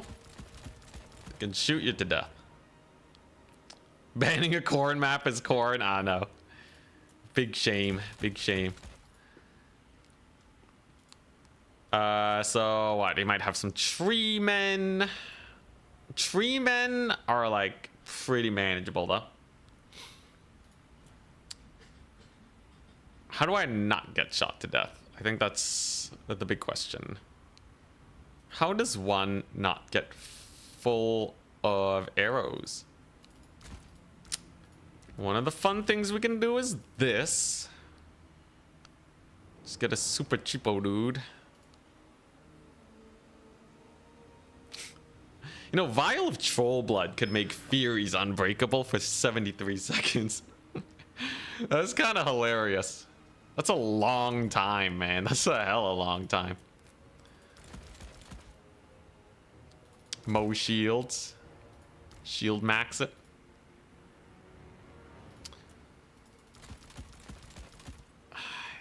The big thing is like, I gotta make sure cavalry, like if I have a really wide front line, it only takes a little bit of cavalry to just punish the poor guys.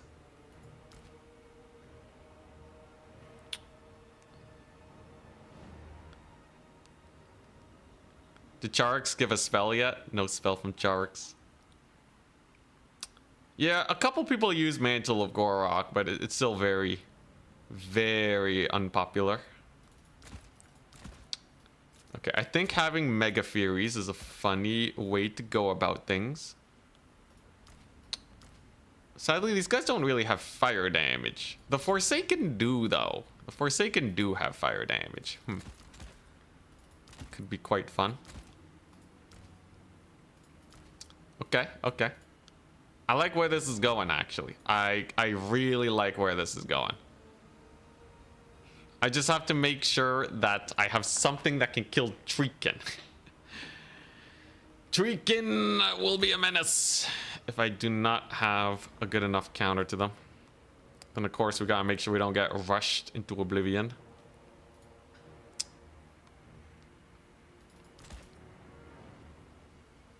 Okay. This is really the build. Like it's just you just gotta kill wild riders, right? Just kill wild riders. All right, here we go. I am shutting off my brain for this build. Brain shutdown imminent. Take a hero with Banner of Eternal Flame. I'm not paying that much for a little bit more damage to Dryads. It seems very not worth.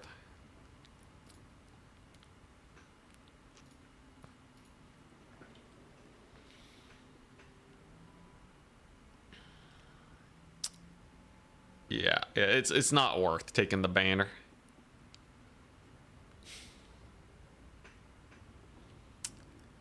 So pretty good though. It's a few units. It's a few units of infantry that are resistant to arrows and do fire damage. Flaming sword would carry here. Khorne should just have a baseline flaming sword on all of his units.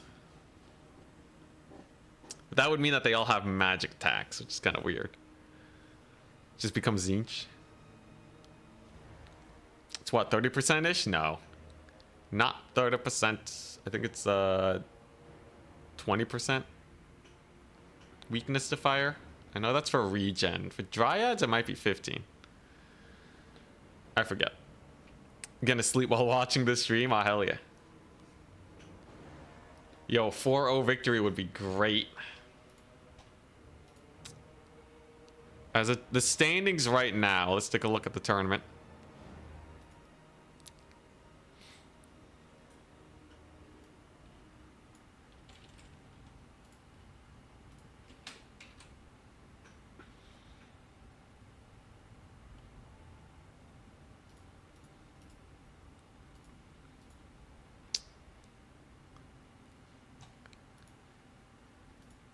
Oh boy.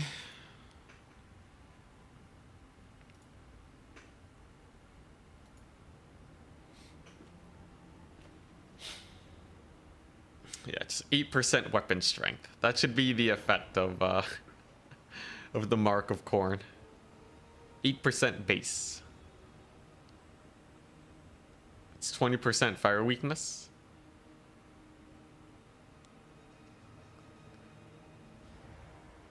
Boy. You remember Nerexa uses shields, Shield of Thorns and Earth Blood? I think that's pretty common nowadays. A lot of people have been running Shield of Thorns. Oh boy, he's ready. Alright, Nerexa. Let's see if you can defeat the Mantide. So this is just a standard Coronate Mantide. There's really nothing too crazy about it. With 2 Chaos Knight Lances in the backfield. And Forsaken as part of my front line. With Marauders to tank some shots. And I also have Flesh Hounds to hunt down his Wild Riders. Which is very nice. Incoming Mass Zotes. I have 1 Minotaur to deal with trees. We brought some woodcutters. Now if this ain't glorious, I don't know what is. So here's the idea. I just gotta march forwards and not stop. Although one thing we can do if he decides to play passive here is to just not march forwards. Just hunker down on the home point for a little while, right? Because what's the worst that's gonna happen, right? I'm just gonna get a lot of capture points. If I just build up tickets when I do eventually full rush them, it should also work out pretty well. This guy's just gonna hide in the trees. He does not want to die. And he has Vial of Troll Blood. So this can make my Furies unkillable. Unbreakable, my bad, for 73 seconds. Really good. Because it's really good because Furies tend to die at about the half HP mark because they start crumbling. But with this, they can just YOLO in. No halberds. No halberds. Because with so much infantry, right, he can just ignore the halberds. Now my opponent has 9 units. Which is not very much. Which tells me he's probably planning to kite. Hey, Just Krell. Thank you very much for the Prime Sub. Yeah, he's probably planning to kite. So I need to pull back with the Forsaken real quick.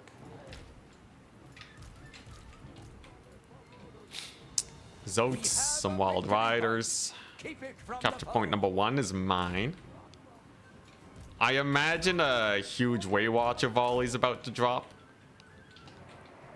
Either that or he has a stupendous amount of cavalry.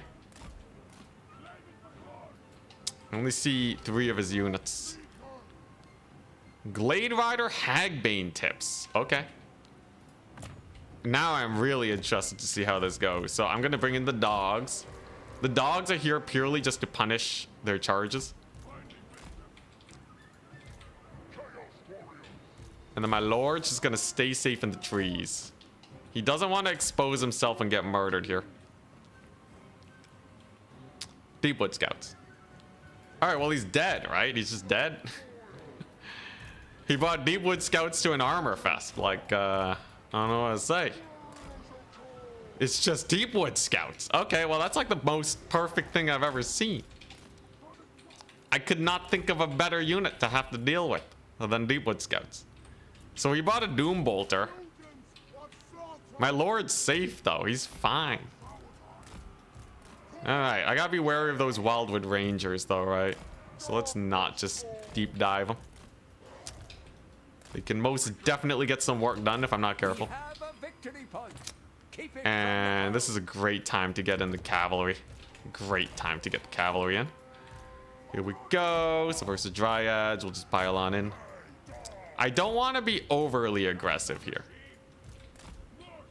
All right, we just want to sit casually on the points and take our time here. Not take too much damage with our forces, right? Just kind of slow push them back. Marauders are doing great. He's summoning in more Wildwood Rangers, makes sense. This guy's just gonna hide by the trees, hide by the trees. And he does get a pretty nasty charge on me, but I should be able to cut up these Dryads with some fire damage. Forsaken. They do fire damage. It's great. All right. And now the distractioning begins. So my mobility doesn't really need to overly commit here. They just got to get a little bit of work done is all. My lord is still chilling. He's still chilling. But he's going to need to make these Furies unbreakable in a second here. Just to really give them the run around. See, the Forsaken are doing great. Gonna need to get a bit of a surround here. He gets a pretty nice charge on me. And these Wildwood Rangers are real brutal, right? If I don't capture this point, it's gonna be pretty sus. Because I'm taking the fight. Which I don't really like very much. Though trading-wise, it's actually not too bad. The Zodes, however, are being a little annoying. Forsaken are in, though. Capture point is mine. Okay, here we go. So let's... oh, it makes him unbreakable. Oh, crap. Ah, crap. It makes him unbreakable. Well, that changes things mildly. This whole time. This whole time, man. What a ripoff. Well, all right, there you go. You get your missile on them. That's embarrassing. That's real embarrassing. Wowza. All right. Today I learned the ability sucks. All right, you hide by a tree for the rest of the battle. You're banned, man. You're banned. Okay, Furies can bully his Deepwood Scouts or get him to summon a unit of cavalry like Wild Riders, and then they can bully the Wild Riders. Forsaken will do pretty good versus Wildwood Rangers. They're not bad there. The Furies, there's a decent charge. Nothing too crazy. Just a decent charge. My Chaos Knights, however, are certainly taking a lot of damage, which we do not appreciate. But he is triple capped now. So all I gotta do is continuously trade up for the rest of the battle. Enjoy the tickets. And then hopefully win from there. Chaos Knights are so brutalized. Oh my gosh, and they just straight route. They're gonna need a heal for sure. I kind of miss Micro with the Chaos Knights. Kind of miss Micro with the Chaos Knights. Very unfortunate. Triple cap is gonna be spooky for him to deal with though. Wild Rider's still getting hunted too. That's nice. Chaos Knights rally, okay. This is going to be a matter of holding out though, right? This is all a battle of time. Can we stall for long enough? Fury's over here on the Wild Riders. Chaos Knights can start cycle charging his infantry. He doesn't have a lot that can really deal with this, right? He also just doesn't have a lot of units in general. So maybe we'll be able to get this done. Dang, Chaos Knights kind of got shredded. Okay, yeah. I should have stuck on 2 points for longer. I think that was my big misplay. Should have just stuck around on 2 points for a little while longer. Fleshhounds at least should be able to kill Wildwood Rangers. But, yeah, things will get a little sus from here on out. The tree! The tree didn't save him. My guy's gonna be fairly injured. He must evacuate into the woods. Doggos coming on in. We should be able to stop that D-summon. Don't want them summoning in more Wild Riders, but yeah, I should have just stuck on 2 points. That would have gone so much better for me. All right, Flesh Hounds, run. Run, I say, run. All right, a lot of my guys do rally. This is good. The Flesh Hounds can actually use the unkillable effect to probably trade into those guys. Now what we're gonna need is a lot. We're gonna need a lot of stuff. These Chaos Knights are done for. They're as good as dead. These Flesh Hounds are cooking pretty hard here. Get a little bit of cycle charging. Keep my Lord alive. I think I just need Chaos Knight Lances to kill his Wild Riders, and then we're fine. Assuming they can kill the Wild Riders. What do you hit them with? Word of Pain. Okay. Alright, I see. Yeah, I played way too aggressively. I didn't need to dive in. Misplays abound. Alright, here we go. So here they come. Chaos Knights. And I have a bunch of infantry here just to stall his Wildwood Rangers. So he's gonna capture this point. I win on a single cap, but it's going to be like a million years before we actually win. In that time, you will probably uptrade very hard. So needless to say, I'm a little worried about the turn of events.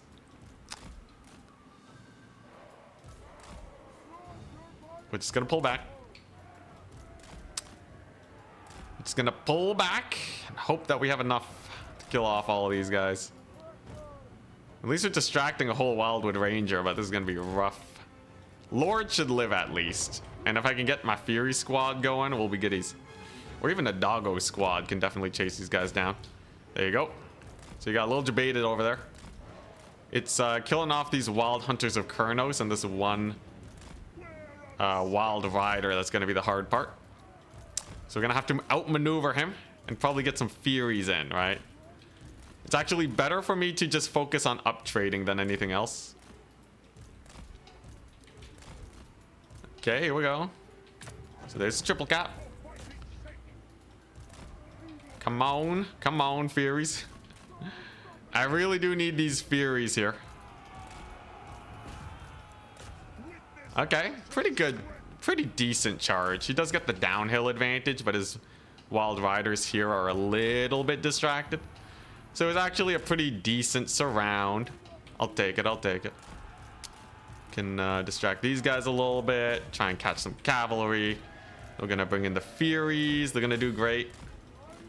And then my Lord here is just going to try and get a heal, I guess. It was a pretty good catch on his Wild Hunters. We're probably dead though, right? We're probably just dead. Unless he really missed micros here. Let's see, let's see. Lord is gonna have to fight this spellcaster, sure. I wonder if we kill her. That would be pretty funny if we did. Looks like the Chaos Knights do win against the Wild Riders. Very, very nice. But yeah, Lord is going to win this fight. That's for sure. And he's dead. Do my Knights stick around though? Oh, those Wild Hunters are barely keeping with it. Okay, I can de-summon those guys now. We have a lot of infantry, and not a lot of infantry clear, right? These Wildwood Rangers are just a little bit too much. We'll probably get the home point. But I'm going to need a second point if we want to win this. So there goes his cavalry. Okay, and my Knights are still alive. All right.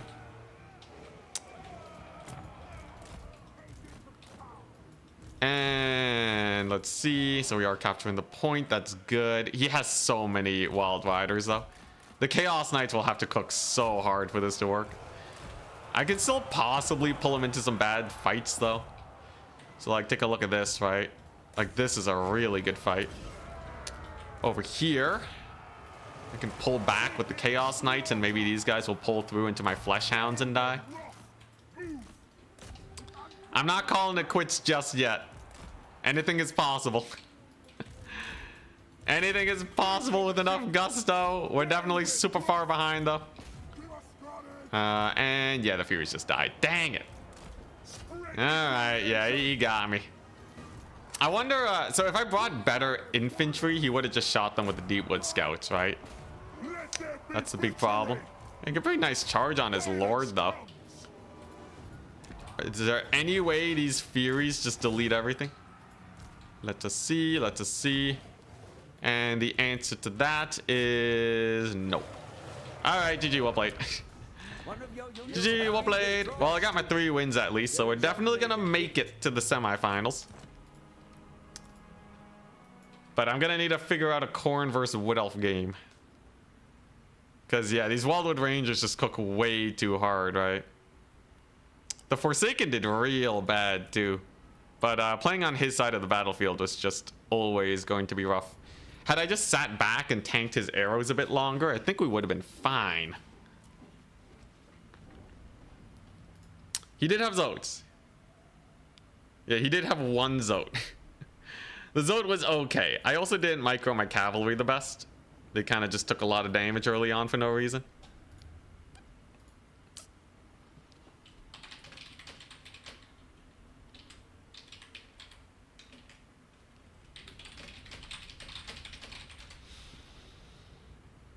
Alrighty. GG, well played. So now we are seeing how the semifinals pan out. So Danican versus Blood Penguin. Danican versus Blood Penguin. It was me versus Serika. So Serika only had 2 wins. We actually downmatched into him. Interesting. Want to get in some squats? Sure, sure. Let's get some exercise. Dude, I can't believe I thought the Unbreakable, I could cast it on Furies, though. That's so garbage. This is like the worst. Self-Unbreakable on your Lord is so bad. All right, here we go. 2, 3, 4, 5. Dare him to go melee only. You know, I kind of wonder, though, right? So, Wrathmongers would just get shot to death. Like, they're just not worth it. I do think the Chaos Warriors is good, but I need something to stop them from getting cycle charged. And then I need something to kill his infantry front line. One thing I could do is Chaos Warrior dual weapons. They'll take a lot less damage because they're high armor from Deepwood Scouts. But I don't know if they actually win versus Waystalkers, you know? Bloodletters would also kind of suffer there. I don't know, man. Wildwood Rangers are insane. Chariots. I'd have to redeem the stretch too, alright. I'd have to make sure his cavalry don't get in the way if I bring chariots, and they'd still probably get shot, right?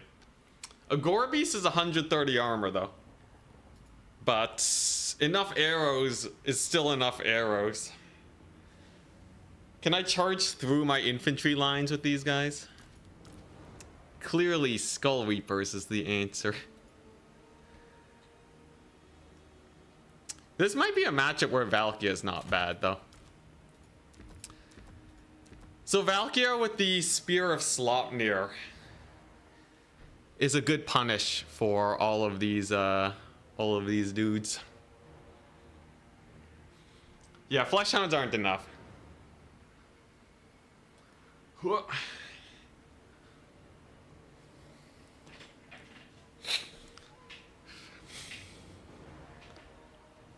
Alright. Chaos Knights were okay. Chaos Knight Lances were okay. They're not bad. But I don't think they're like Wild Rider tier. Minotaur with great weapons are hard, maybe. They're also prone to just getting shot to death, though. I feel like I'm getting out-mobilitied.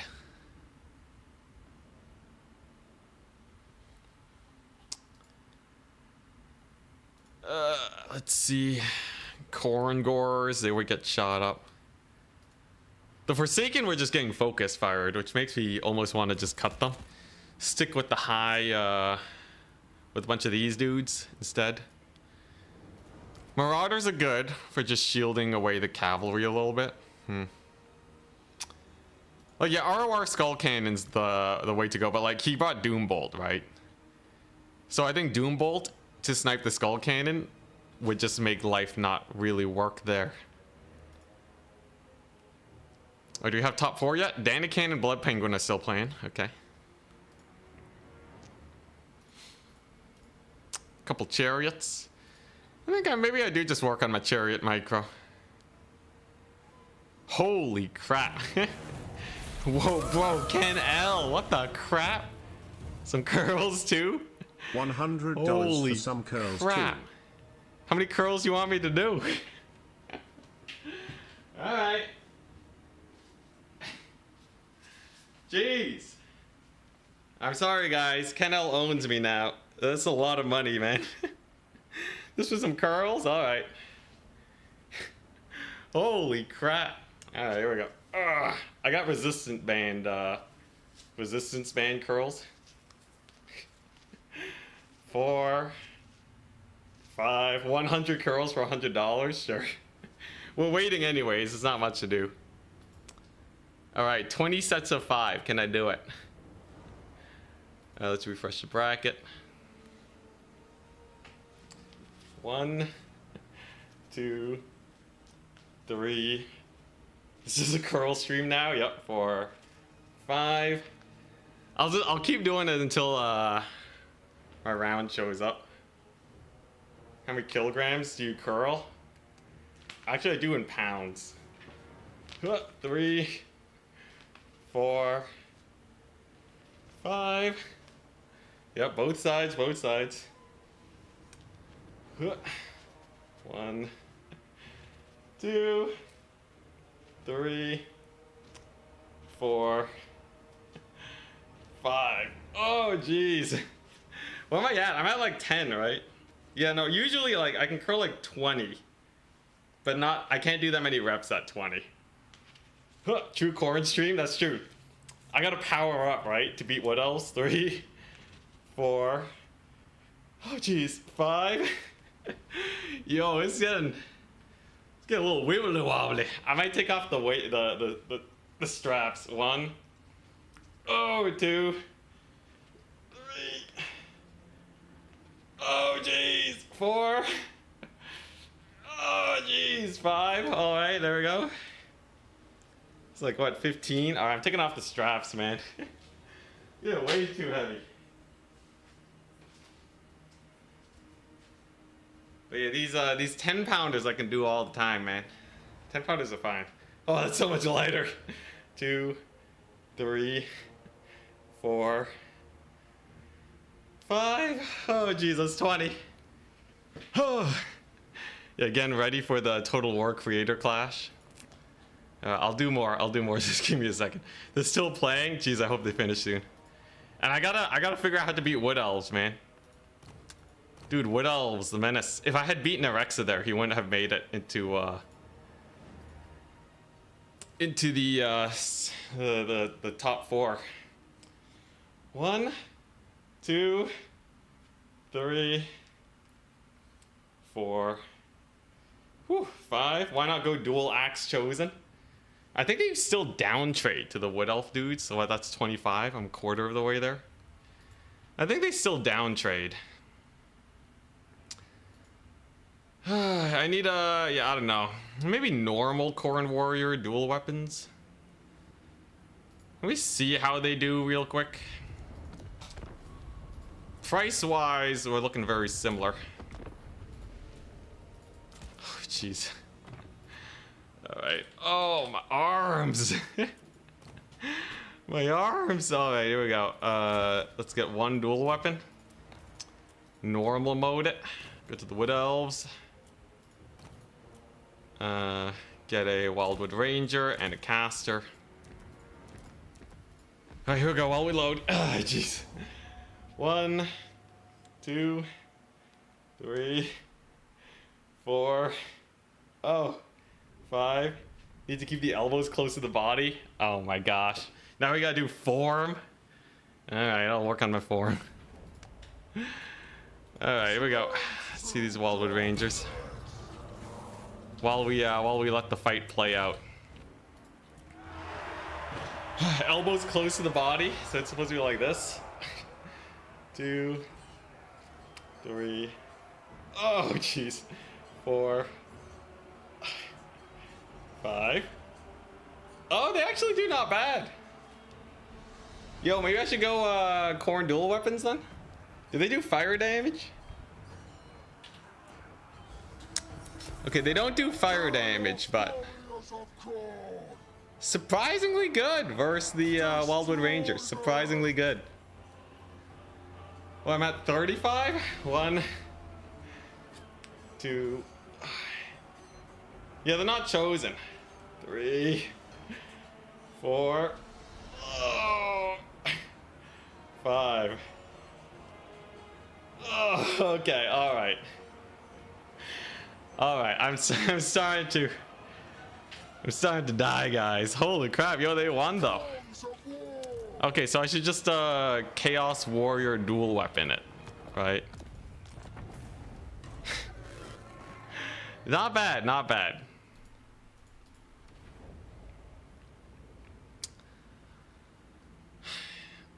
I think it's better than the Forsaken. There's not always going to be Archer Fire. Like, I only need enough of these guys, and then I use Spear of Slopnir to, then I use Spear of Slopnir to carry out the win. Danican has defeated Blood Penguin. How many kilos? I think these are 10-pound weights. Each one weighs as much as a large child, I guess. Is that true? Is this really how much a large child weighs? A newborn? Surprising. The lift gods shine upon you. Now that we're powered up, right? now we're ready to take on Khorne. But yeah, we can use Spear of Slopnir. 10 pounds is not 9 kilograms. Let's see. It's not the worst. I could take Wrathmongers and just dodge the arrow shots. That's not the worst. Oh, hydrate. Thank you. Cheers. I can still lift my cup. That's a good sign. Oh. Ooh, I should try Warhounds. That's what I should have done. Yeah, Warhound's a 95 speed frenzy. Yeah, Warhounds are sick. Warhounds are so sick. So I go Warhound, Chaos Warrior, Valkia, and then 2 shields. 2 shields just to tank. So they're there just to spot for these dudes. In fact, they don't even need to be the armored guys, right? Well, because the armored is better than these dudes. We start with the quad dog. Quad doggo. To keep them in position. We know these guys win their frontline fight into those dudes. And then I just need enough to win the cavalry fight. You were a 12-pound baby? Holy moly. Oh my gosh. Bro. Big boy. You're a very big boy. Spawn is good. Nah, Spawn will get shot up. The quad dog. The quad dog. It has to be good. I just gotta get like one big catch on his dudes. But like, they will actually tear apart Wild Riders. Just having more cavalry. More of that mobility. The question is, what am I supporting them with? Because I do still need some sort of cavalry, right? To get cycle charging. I got babysit them like no one's business.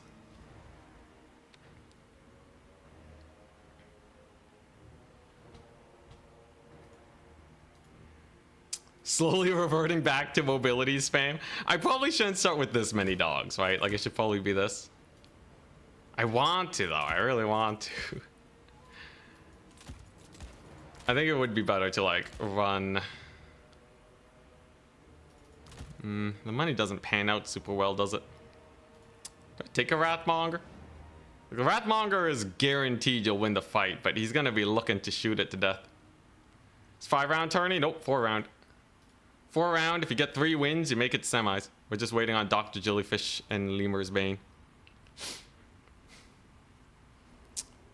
Oh, this is so close though. This is so close to what I want. I almost want to run Skull Crushers, but don't they just die? My gut tells me that Skull Crushers just die, but who knows? Maybe that's the cavalry advantage I need. Because if I win the cavalry fight, it's over. The thing is, 1 net and Waywatcher volley, 1 net plus a Waywatcher volley just ends these guys. But they're anti-large, and we saw how grindy the fights were against Wild Riders. It's not like he had that much AP. And I'm starting with mobility, which is good. My infantry should be fairly strong. Kind of depends on the build that we face, but this is probably not too bad. Yeah, just never let them get caught by armor piercing. But like, this is a good enough front line to beat Dryads. Like, Dryads will get mulched by this. Shut down the mobility game and you auto win. Thing is, like, as soon as I lose the frontline fight, it's over. And taking this few infantry units is kind of sus, but they are all mid-tier infantry. What am I at? 45? 45 curls. All right, what's in the reserve though? I think I just really want to win the mobility fight. Now, Furies are not the best at killing Wild Riders, so I might actually cut them in favor of Flesh Hounds. The Flesh Hounds were like not bad, because they give me room to make use of the Skull Crushers, right? Like, these guys are slow, these guys are fast. Combined with the Warhounds, his Wild Riders should just get surrounded 24/7, right? In fact, I could even combine that with Furies. Just saw the Malekith run, it's a pity you lost. Okay, do an Empire SFT using only Griffin Lords. Just saw your Malekith run, it's a pity that you lost. Huh. Can you do an Empire SFT using only Griffin Sure. Lords? I think it will be more interesting than just Karl Franz. €10 extra if you win. I can do that. Yo, I'll happily play Empire. I'll do that on Monday, man. Yo, that'd be sick. Dude, isn't that like super easy though? Boris is like hella meta. Oh, nice. So the top 4 will be decided. So we're gonna do tiebreakers first. There's a lot of people with 3 wins actually. Okay, so that means that 1, 2, 3, 4, 5, 6. Okay, so Danikan's the only one that doesn't have to play. There's a lot of people with 3 wins. So at tiebreakers, at Dan Ikan, you are on standby. At Blood Penguin versus at, oh, does someone have to draw it? Let me check. All right, here we go. So at Blood Penguin is against Outer Region. At Offiko versus at Dr. Jellyfish. At Serika versus at Anticity. DM me who wins, please. All right. So Danikan gets to basically dodge the tiebreakers because he got 4 wins. But the rest of the matches will be underway to see who makes it to the top 4. Oh boy.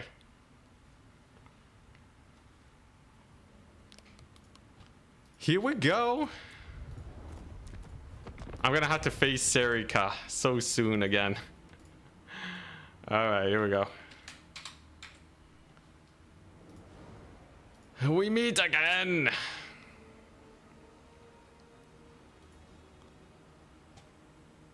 I think he's first ban.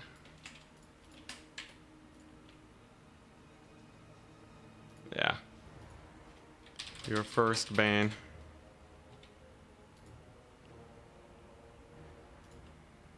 My arms feel like jello.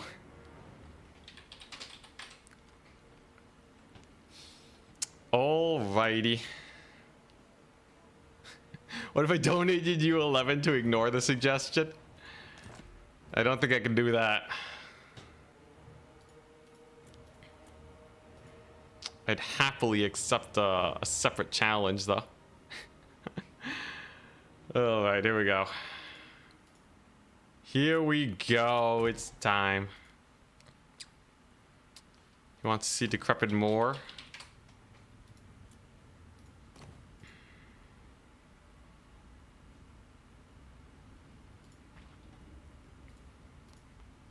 Alright, so the idea is simple. I just need to stall for a little bit longer. He bans Crystal Lake. Okay. Bray Valley's an awkward one because he will be playing on the defensive. Let's play more. Alright. Gonna play on decrepit more. Gonna see what I can get done here.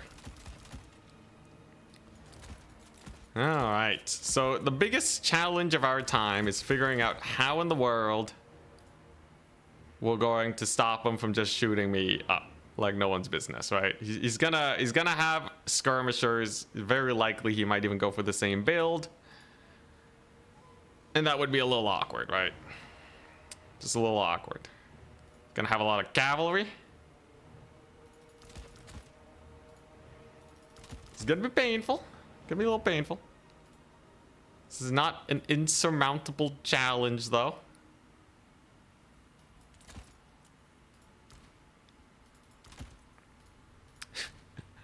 This is a crazy pick. I'm gonna do it, though. I'm gonna do it. Seems fun. I should have tested if Brutes of the Hound win against those elite Wood Elf infantry unit types, but I guess this is a little bit smarter. So I definitely want some of those. We definitely want some of these. And then what? Oh boy. I want to see my Griffins. Monday we will do Empire Griffin spam. So no Marcus Wolfhart, which is the guy I've been favoring, but Griffin builds are definitely powerful if you do it just right. You know what? This is actually not the worst either. You know what? I'm starting to warm up to this. I'm starting to warm up to these shenanigans. These coronate shenanigans. I think I'm figuring it out, and it's not just running skull cannons. I assure you, we have more than just that. Just have to be careful I don't get shot to bits and pieces. Well, how much money do I have? I have enough for this? Seems like it'll have to be good enough. It's not the prettiest solution. It really ain't, but I guess this is it. Really gonna depend on what his early summons are. You guys wanted to see a chariot, right? Chariot action will do well if he brings too much infantry. Now I just need something for the cavalry now. Just a little something to win against his cav. Sure. Sure, we'll take this. All right. New and improved anticipated build doesn't beat Narex's Wood Elves. Let us see.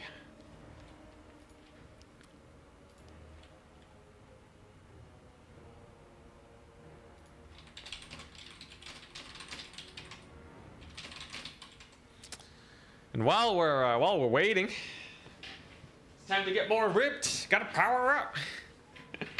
Move a chair to the side. Yes.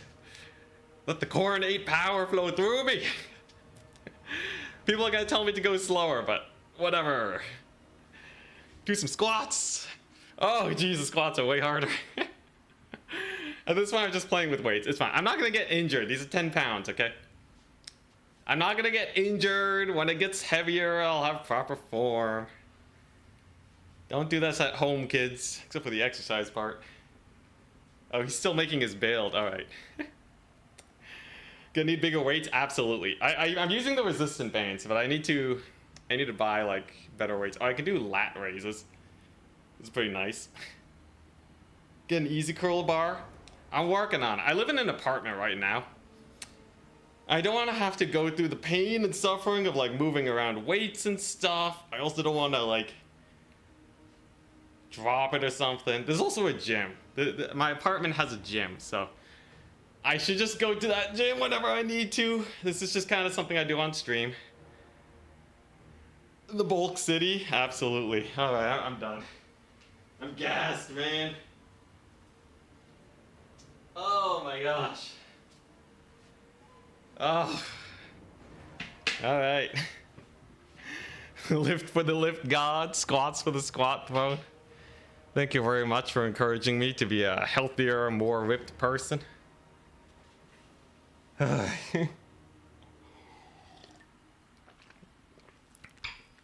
Also, thank you again for like the $100. That's insane. That's bonkers, man. $100.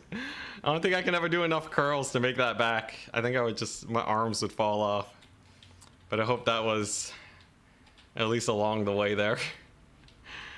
Oh my gosh.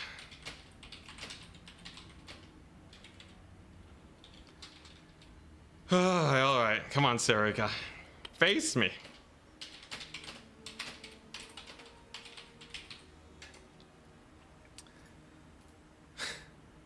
Get swole. I feel like I'm getting a little better. Oh, dang, yo, remember when I started exercising? Dude, look at this. I'm like actually getting more swole. Streaming is making me more swole. Insane. I swear, go back like a few months ago to my older streams. It was a smaller muscle. It was a smaller muscle back then. Dude, I'm doing it. I'm getting ripped. Oh my gosh. Also, yeah, I need some calisthenics. I gotta exercise more in general. We're getting there though. I really want to get a pull-up bar again. Back when I was rock climbing, pull-up bar was so good. The noodles of power. I can almost bring the groceries home. Creatine next, then steroids. The classic. All right, here we go. Let's take a look-see. This time around, I'm gonna play a much better stall strategy, okay? So we brought our dual weapons, but we're gonna use our dogs. We get the dog going. Ready, good looking fun. We're gonna use the dogs to capture early on. Dips are better than pull-ups? Really, huh? But yeah, so take a look. I also brought Karanak. So Karanak is a really fun tech to just get an easy Lord snipe. If he goes for a horse character like last time, Karanak should do really well. Here we go. Has a dryad, okay. And Karnak's pretty crazy. Sisters of Twilight, all right. Into the trees we go. Hide. Hide. So he's gone for a Melkotzer. No, a healer and Shield of Thorns. Wowza. Very interesting indeed. Now, how much ammunition is he going to use? It's a big question. So I have Furies, remember. And I also have Karanak. We just got to play that stall game. We have a victory point. So you can see the doggos doing very well. They can capture the points and buy me time. When I go for the big push, I should be able to push him far enough back where we're goodies. Deepwood volley comes out. We dodge it. And already, pretty good start, right? Pretty good start. Keep it from the foe. There goes the double dog capture. He's gonna try and move in with the branch wraith, which is interesting. Doesn't really have much for the branch wraith to do though, right? Huh. Huh. Dodging it. Dodging for days. Swift shiver shards, okay. So there you go, he's capturing his first point. Valkia is gonna start getting pew-pewed. Such is life. There's not a whole lot I can do to stop that other than playing keep away. Getting my first capture point though is good. Just want him to advance a little further, right? I have time. He also doesn't have a lot to... I guess he has Swift Shiver Shards for these Corn Gores. I do have a Chariot, though. It's just a Twilight just doing the bestest. Really want him to just push up. Yeah, try and capture it. I dare you. I dare you. I dare you. Alright, here we go. It's time. These guys move real slow, so... gotta be a little careful. One great thing, though, is that I have... like, since this is Twilight on a Dragon's really expensive, he might not be ready for just a fat doggo pull. Right? Just insane doggos into the backfield. Knights of the Brazen Throne should beat Zotes. I'd be very surprised if they do not. And then I just gotta not overextend after that. These warriors are tanky. Doggos should be able to do well here. And Valkyria wants to get in there. Here we go. Here we go. See, he's actually just full pulling back. I don't have to commit, though. This is the great thing about Khorne, right? You know they're going to have to pull back eventually. Right? He's trying to bait me into a bad position, but realistically, I'm not taking that much heat. See, he's just getting defensive with the Wildwood Rangers. Swift Shiver Shards don't do a lot versus my armor. And there's the recapture. Nice.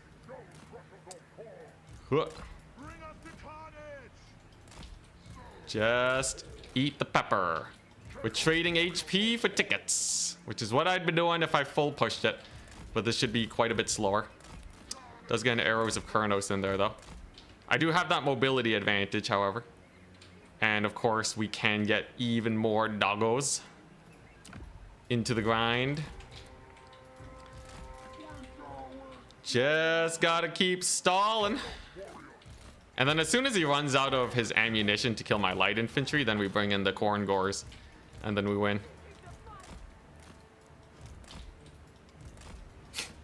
He's gonna kill one of these warriors, though. But ammunition-wise, it's not the most worth thing in the world, right? At least I don't think so. You think so? Big question mark. We do have a lot of them. You can also desummon. Spray jokes. Yeah. Swift Shiver Shards. Trying to get the volleys in. We're still dodging, though. They have limited ammunition. They have limited ammunition. There you go. And there's the stalling. Very nice. This is a little exposed, too, by the way. Gets a big breath attack, but let's see what we can actually get done here. Lots of mobility. Big charge on these deep woods. They shouldn't be able to defend themselves. That should be a pretty good Spear of Slopnir. Very nice. Let's pull back with these guys. Get a big dive in. Then we gotta start threatening his other dudes. Jeez, those Brazen Throne guys are insane. Holy crap, they're insane. It's pretty good. All right, I think we start bringing in Corn Gores. All right, here we go. Furies are in. Gotta get a big loop-de-loop with these boys. Looks like the Brazen Throne are absolutely dominating. Hell yeah. All right, yeah, those Zotes are just gonzo. All right, it's a good start, actually. It's a really good start.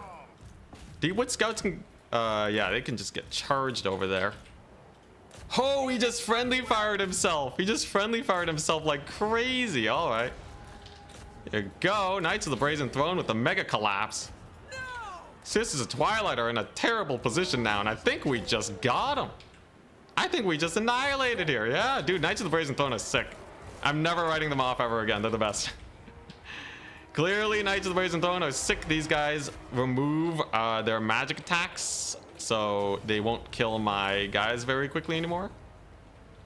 Very, very nice. It's just a big old fat engagement with the Knights of Brazen Throne. Now I have Terror, unlike last time.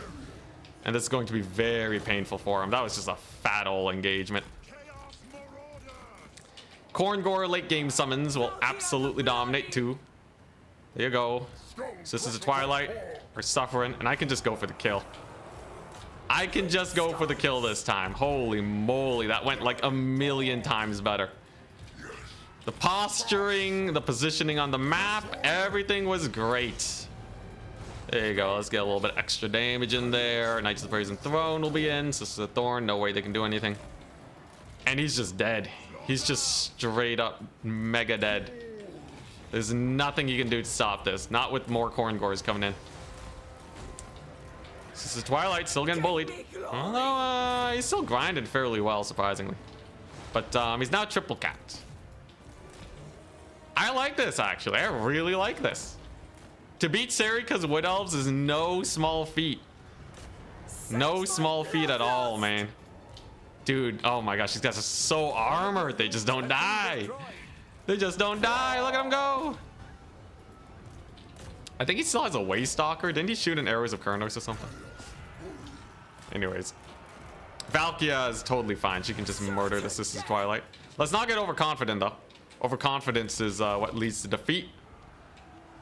Gets a pretty good charge. Good gal, Valkia.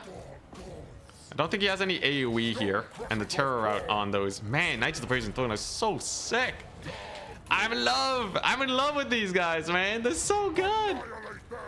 Actually insane. Not only is the terror like way more important than I thought it'd be against Wood Elves. They just do a million damage. He just deleted the poor Zotes. They're gonna stop the Sisters of Twilight from escaping. Maybe? No, it looks like they will escape. Let's just pull them back then. I can kill a Dryad with them. Looking pretty good. We chased off his Blade Singers. And then we just full Unga Bunga. Turns out the dogs were also really nice too.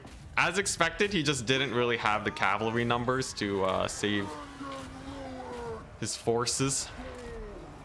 So here comes another Wildwood Ranger, but these dual weapons are insane. And of course, I have Valkia slap his spear. Spear of Slopnir, gonna just delete these bad boys. Let's just get her done. Oh my god! Wow, that's good. You know what? Maybe I do run Valkia, you know? Maybe we do run Valkia. Something about that value is just... I don't know. It speaks to me. It really does. Alright, what do I want now? Just more mobility.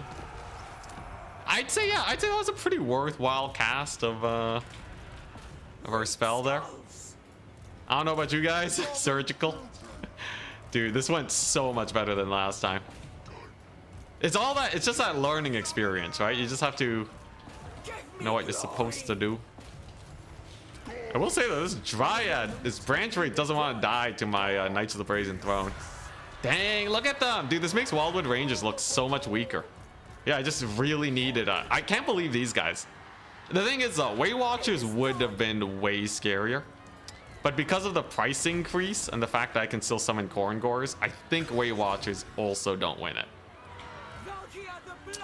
I am pretty sure. I'm pretty sure.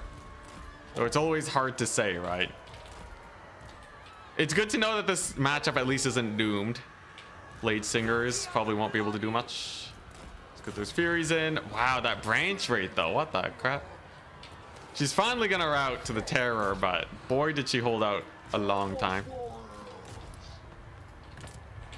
Here comes the Valkia. No more Sisters of Thorn. There goes the branch wraith. That's gonna be victory. Oh my gosh. Thank goodness. Thank goodness. Way better. I gotta save that build, man. Sick. Absolutely insane. 2,200 on the Valkia. 3k? 3k on the Knights of the Brazen Throne? Even the doggo's got a... Wow, the doggo's got value. Oh my gosh, they got value. Frenzy dogs, man. Frenzy dogs are where it's at. Didn't even need the chariot. Or Karanak. GG. Saving that bad boy. Khorne versus Wood Elves. Now, I think he can absolutely counter the build. But it's a good start.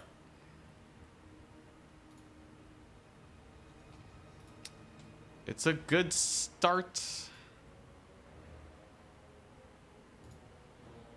All right, so let's edit this.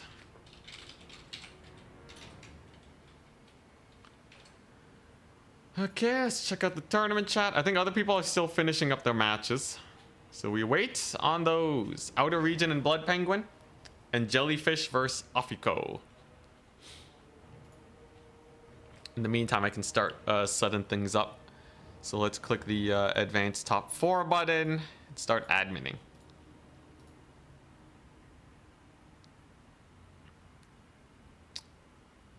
I do think Way Watchers and like a net would be really scary, but it would still be really hard to shut down everything just because I have so many dogs, right? The Flesh Hounds, I think, delete Way Watchers. Though, we'll have to test it. Yeah. Knights of the Brazen Throne. They destroy like the entire roster, and they also give terror. Previously, I didn't have terror, which was like a massive misplay.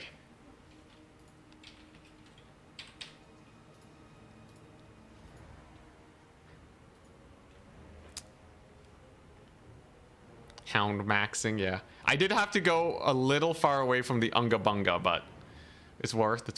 Remember the win counter? Thank you. 4-1. 4-1 with the sick corn plays. We're facing some pretty spooky opponents though. Still waiting on people to finish up their matches. And then we're not on the same side as Danican, which is good. Danican would definitely give me a run for my money. Though we might face him in the grand finals. For spear units, charge protection to work, the unit has to stand still. Yes. Do you actually halt the unit before it clashes? Yes. So you right click the cavalry so they turn in the right direction. Then you use the halt command and then they stop moving, and that's how they brace. If you don't do that, cavalry will glide through your infantry like no one's business. Doggos might be the way versus Dark Elves as well. It's true, the Doggos are not the worst. It's a similar idea, right? We're just gonna get kited. So you bring the dual weapons to ensure that you win the frontline fight. They're tanky enough where cavalry's not gonna really kill them. So he has to shoot them to death, and the ranged units die to the Doggos. Though he will have a lot more armor piercing. That does mean I can run more Corn Gores at least. Karnak would be an interesting one. Karnak's real interesting. Can negate magic attacks. These guys already negate magic attacks though.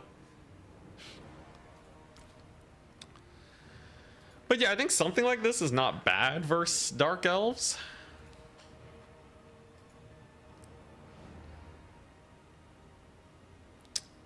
The cavalry has armor, but they'll still lose to something like Knights of the Brazen Throne. Outspeeding them is not the worst. So like you can use Flesh Hounds to compete with the Doomfire dudes, Doomfire Warlocks. You can much more safely take Wrathmongers, which is pretty fun. Do not take Karnak Silence. I don't think I really needed it. It's just so expensive, right? Like I already have his net and this thing, and he becomes like, it's 15k, man. It's expensive.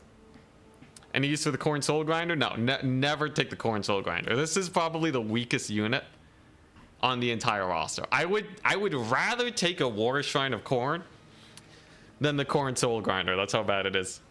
Though technically it gives terror, but it's a toss-up between which one I hate more. They're both really bad. Yeah, I think they're the worst. I think they're the worst on the roster, these two. I'd rather have a Slaughter Brute, for sure. Yeah, Karnak's expensive, man. Dude, you can make him cost 1950. He's like more than some legendary lords.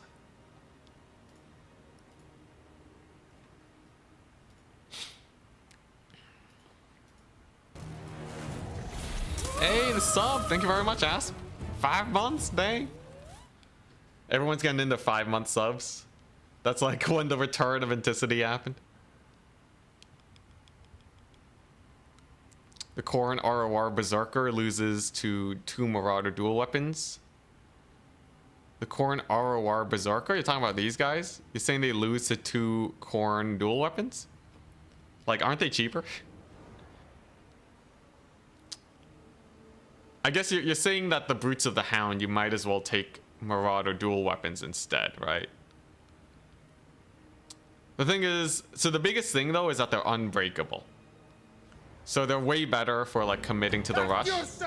1 cavalry charge and you instantly lose 550 gold. That's painful. Miss New Booty with the 12 months? Dude, yeah, Miss New Booty, you... Wait, how does that work? 12 months? Wasn't that like when I wasn't... Oh, dang, Fleet Admiral tier 2? Holy crap, thank you so much. Holy crap, Daikon. Jeez, you guys. After Griffins, do Fine. some... After Griffins, okay. do some Malice Darkblade. Alright, I'm adding it to the list. Then Malice. Darkblade. It'll let me practice more Dark Elves, because I feel like they're a good faction to learn. Alright, so next stream on Monday is Griffins only. The stream after that is Dark Elves Malice Darkblade only. I'll do it. Thank you very much for the Swedish kroner. It is Swedish, right? Not Swiss. Yeah, because it's Swiss francs. All right. We're good. We're good. Still waiting on the other 2 matches.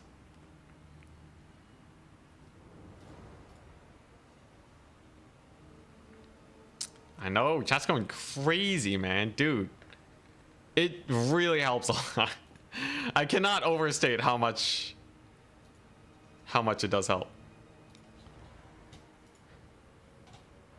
I've actually, I've finally been able to start investing again, like saving money. Oh my goodness. Long term, I don't think, yeah, we're like well far away from needing to worry about like going off of Warhammer at this point. Thank you very much, people. This stream is sponsored by you guys. 100%. If it was Swiss francs, it would have been 100 euros equivalent. Holy moly. Do you live from just YouTube? Yeah. Everything, well, okay, technically, when I was younger, I did a bunch of computer science. And I saved up a ton of money by living at home. Spent basically none of it. And then I built up enough of that where investments plus redeem squats. Oh my gosh, you guys. All right, fine. But yeah, my game plan was get enough worth of investments where even if I don't make a lot off of YouTube, I can still be fairly financially secure off of that. So technically that's the bigger buffer, but with what I'm making off of YouTube right now, it's fairly safe to say that I live almost exclusively off of YouTube, because I haven't needed to withdraw from my investments in a really long time now. So it's been good. I could say I am a full-time YouTuber. Where am I at? Was that 9? My legs are on fire. 10? 5 more. 1, 2. Oh my god, it hurts. 3. Oh, my legs. All right, 2 more.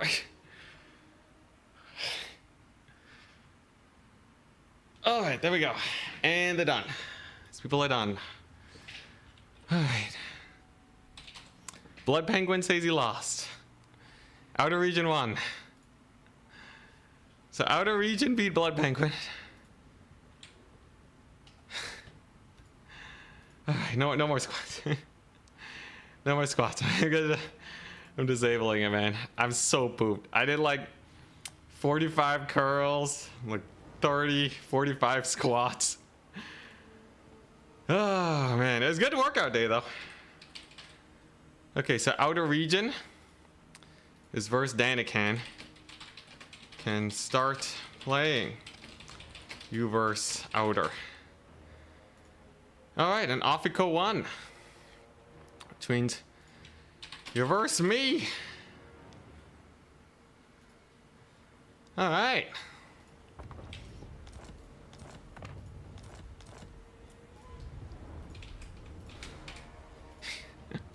Yo, he sees it's like his third tournament? Dang. Alright. I'm corn. Let's do it. Let's get it done. Or is this giving up when being buff was so close? Yeah, now I'm just gonna suddenly lose a bunch of games as corn. Dude, the exercises actually worked. I beat Wood Elves. He's vampire counts. Okay. I should not lose this. Corn v vampire counts is one of the most favored matchups. Oh my gosh. Yazko, thank you so much. Can I order me some Nurgle Plague Bearer Exalted? Can I order me some Nurgle Plague Bearer plus Exalted All right, I'll do Plague Bearer it. maxing, please? Love the stream. Plague Bearer plus Exalted Plague Bearer maxing.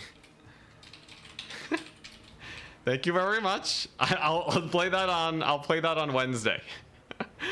Man, we already have all of next week's streaming schedule set up. All right, here we go. Dang, everyone's got their requests. All right, here we go. He just needs something to drink. So he says this is like his third tournament. All right, so vampire counts. The problem with vampire counts is the fact that they just really are okay grinding if they have a Mortis engine.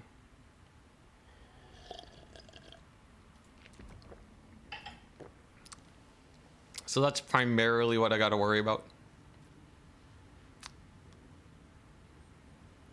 Wait, that's actually kind of crazy. That's a crazy ability. Are you kidding me? That's an ability? That's insane. What? How is that not like a crazy ability? All right, we'll see how that pans out.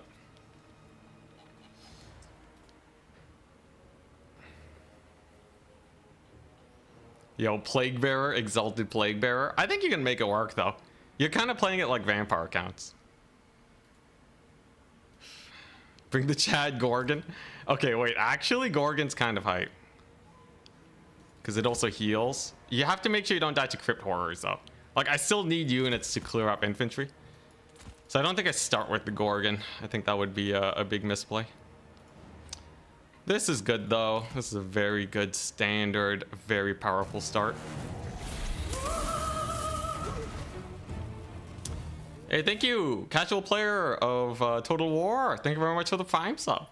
Helps a lot, good sir. Gorgon is like, it will snipe the Mortis engine immediately. That's kind of its main duty. Okay, so looking decent. It's a strange build, but I know that it works. That's all that really matters. Now, Vampire Counts recently got some hella buffed Blood Knights. They're not the fastest cavalry in the world, so I should be able to hard counter them with this. Question mark? What else do I need? Do I need Furies? Is he gonna like cycle charge me with Vargeist? I don't know how the Fury Fellbat game actually plays out.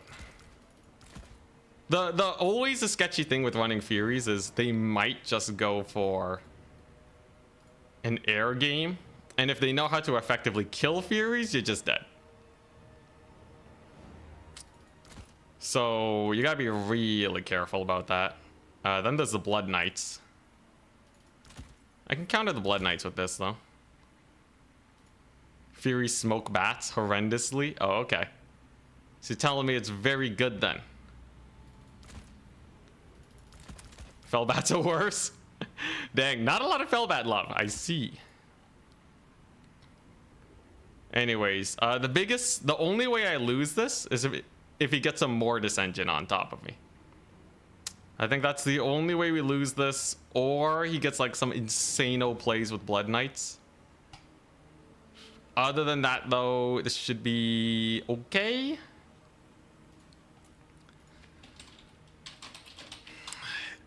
This is good, though. I need to learn this matchup for like a Turin Grand Finals, because people are going to play Vampire counts and I need to counter them.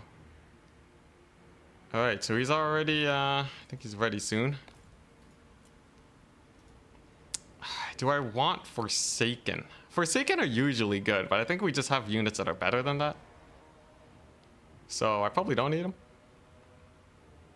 The new capture weight changes probably help me out a lot too, right? This just has to go well. There's no way this goes badly. Syla and Fingrim Tech. Syla's good, but it can be a little sus at times.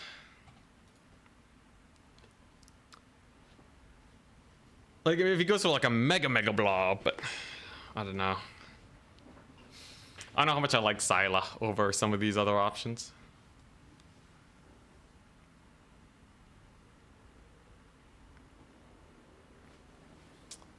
Yeah, Fellbats are 350 gold. Furies are 650. So if my Furies can kill 2 Fellbats, we're good. Yeah, Syla's just a little overcosted, and the Mortis engine effect on him is not the best. But I think we'll be good.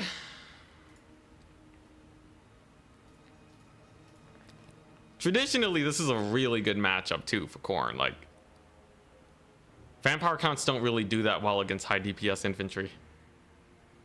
And even something like a Wind of Death doesn't do very well versus Khorne because of the resistances. Any Mortis in the Khorne roster that's good? Not really. Scarbrand versus Vampire counts? Scarbrand's good. The thing is, like, if you bring too many single entities and you get surrounded by Crypt Horrors, it's kind of over. Forgot about map bans. I forgot about map bans.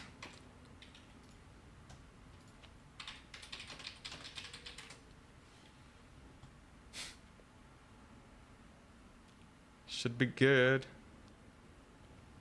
So, Crystal Lake, Bray Valley, Decrepit Moor. Overall, map ban should not matter very much.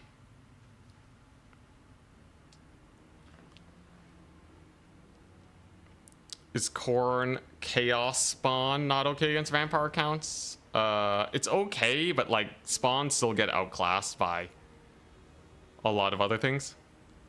Like technically Spawn are supposed to be able to kill low armor stuff super fast, but the fact that they have low armor, they're not very maneuverable, is eh. I think Minotaurs are just better.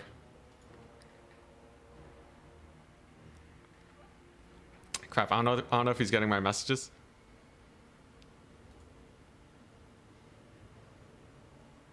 He bans Bray Valley. Let's play Lake. Alright, Crystal Lake. Alright. Now we're ready. And then it's fighting Danican. Good old Danican. Ah, boy.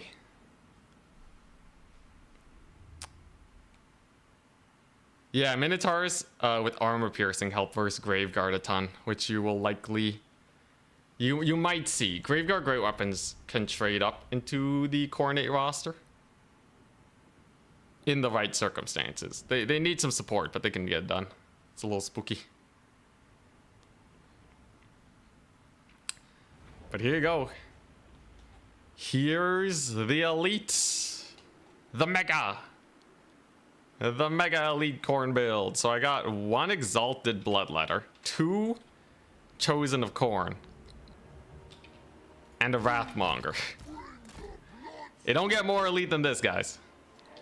Gonna go for the high ground play. I'm gonna use Karnak to capture the first point. Ready, good luck, have fun.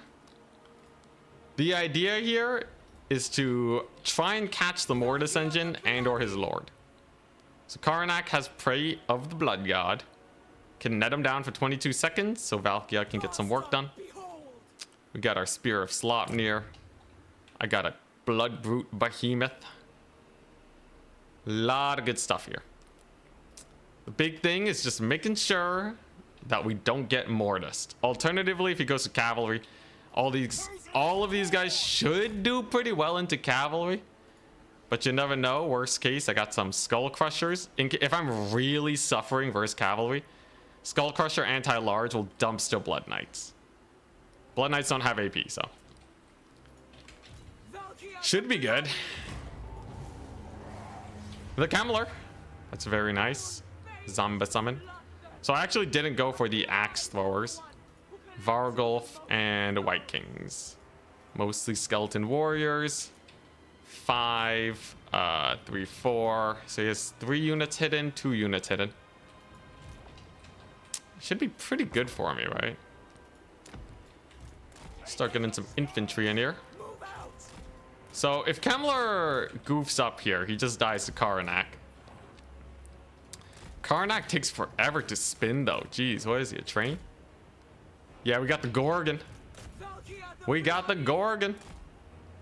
Okay, yeah, Kemmler's, he's dipping. So there are some Black Knight Lances in here. Ready to stop me from taking the point. Lance Cavalry is not the worst though. I will need some sort of anti-cav, however. Just to punish them. But at least he doesn't really have anything to win the infantry fight. So that should go pretty well for me. Then what we're going to do is we're going to start killing Kemmler. Gonna start beating him up. Valkia has anti-large. Should do pretty well there.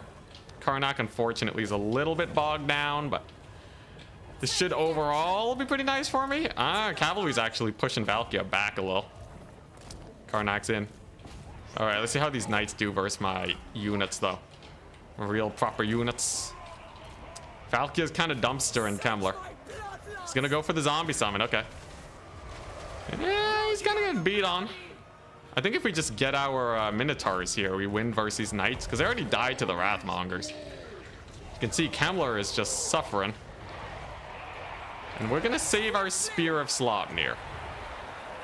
Actually, nah, I'm gonna use it right now. Can't afford to let Valkyrie out. That would be very bad. It's a good first Spear of Slopnir, though.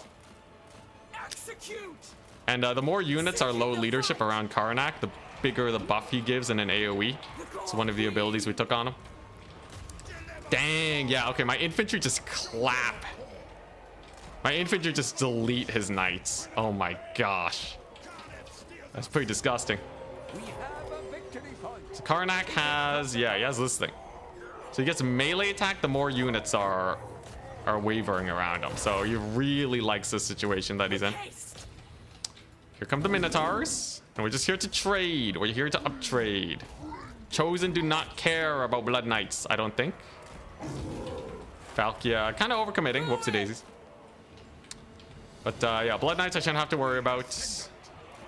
Let's just, you know what, maybe I'll just distract them with these Marauders. If the Blood Knights aren't participating here, I think it's worth sacking the Marauders. Although it's not the best play ever.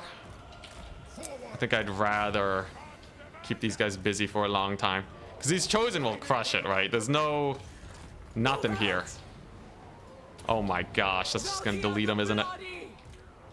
Karnak's a beast too. At this much melee attack, he'll be fine. There's a Sword of Corn. Very nice. So that means all the knights are gone. Chosen are crushing it.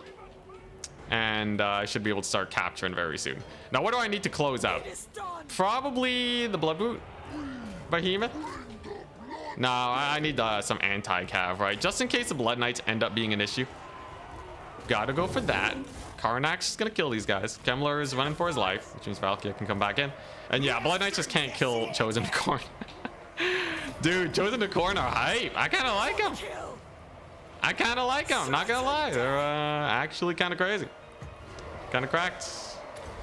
Let's increase that melee attack now. So we're seeing Wrathmongers at 91 melee attack. Having the time of their lives. Karnak is at 92. Very nice. Yeah, so Karnak gets better stats when units are wavering around him. He doesn't, it's not an AoE though, but yeah, he gets them buffs. All right, Skull Crushers versus Black Knight Lances. Let's take a look. How does it do? Karnak just needs to replenish his vigor a little bit. Valkia wins versus Vargulf because anti-large. And yeah, look at the difference, right? High armor, armor piercing, anti-large into the Blood Knights. Blood Knights get dumpstered. Blood Knight gets absolutely dumpstered by the Skull Crushers. Good to see. Yeah, no, this is just a painful matchup. This is just pain and suffering. I think there's like there's very little vampire counts can do without like that Mortis engine. I think they have to have the Mortis engine. Like nothing here died. This is just disgusting. Karnak's a beast too. Like he doesn't care. Let's go over here. Kill off Kemmler. And then Wrathmongers versus Graveguard. Please give me, give me. Jeez, like chosen to court. They lost 2 entities. They lost 2 entities. What the crap? That's crazy. These guys, I've lost 5 chosen of Khorne in this entire battle. Oh my god. That's disgusting. All right, well, Karnak's on the hunt. Jeez, chosen to Khorne having a field day, man. Shield Maiden. All right, stopping these guys from capturing. Then it's the Kemmler hunt. Karnak can nibble away at his butt. Get that foe seeker to seek his foes. And then get 1 super elite infantry to capture. We know his cavalry just can't really win versus this high armor, high DPS Delioso. Karnak's still hunting. Karnak whiffing. Oh, he actually hit with that. Dang, all right. And then, yeah, he's gonna get the doggos around, and that's when Khorne drops the sword. Prepare for the mic drop. And, oh, he left. What a ripoff. I get it, though. I get it. That was pretty devastating. Well, yeah, that's Khorne versus vampire accounts for you, I guess. Now, I think vampire accounts can try some other options, but it definitely feels like the chosen are just literally unkillable. If you look at the value they got, hella value, right? Yeah, chosen dual weapons are just bonkers.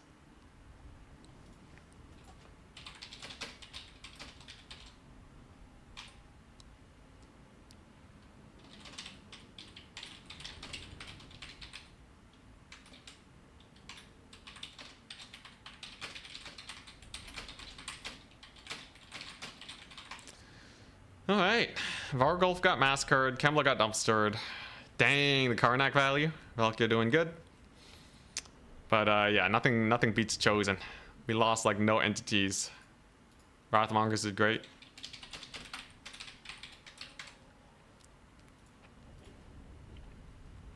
Wind of Death doesn't kill them, no. Wind of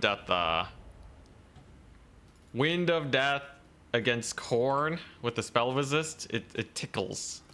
They have way too much HP per entity. I would personally try to run a bunch of Graveguard great weapons, a Mortis engine, and then just try and keep the Mortis engine alive. It's not impossible to keep a Mortis engine alive against Khorne. But yeah, I think the cavalry, you just can't run cavalry. I don't see a world where the cavalry actually beat chosen. They're just too chonky, same with the Wrathmongers. So it's just straight up don't run cavalry and just try to outblob Khorne. Khorne will try to play for multiple points, but if you take your time, I think you will eventually get there. And now we end against Danican. Yo, yo. Danican. Oh my goodness. So he's playing Dark Elves. Ban. So we're playing Khorne against Dark Elves. What does Glinty Tooth's Crag even look like? Glinty Tooth's Crag. Oh, it's this weird one. I don't know if it's good for rushing. There's some really good defensive positions on it that he might make use of. I'll ban Glinty. See how this goes.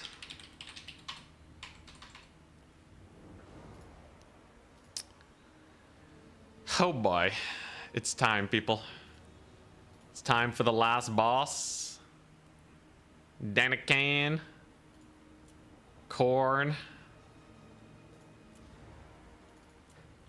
Ban Celestial Lake, it's Norse can rise, okay. Interesting. Interested to see how I deal with the Mass Scourge Runner Kite. I have options. So, what are we looking at? So, Scourge Runners are really good versus my elite infantry. Generally, his front line will lose, though.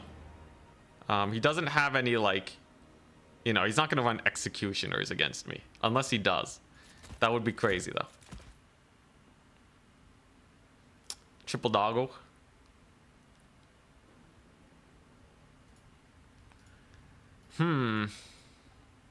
Like, Scourge Runners are for sure. He might decide to Doombolt me. Anyone else think final should always be best of 3? I don't really want my tournaments to go longer than 4 hours. Best of 3, some people just wouldn't really have the time. If there was money on the line, though, absolutely. Blades of the Blood Queen got buffed. I don't even know how they got buffed. Excuse me. Play 3 games at once. Just ultra fund it. Triple the funds. Valkia is fast enough to dodge Doom Bolts, but I don't know if she's like a L'Oreal fast. I think you might need 110 speed to guarantee the dodge. I do have some contingencies though. And of course her spell resist, missile resist helps. So she shouldn't take that much damage. I honestly don't even think he's going to run Doombolt. I think he's going to go Melkoths.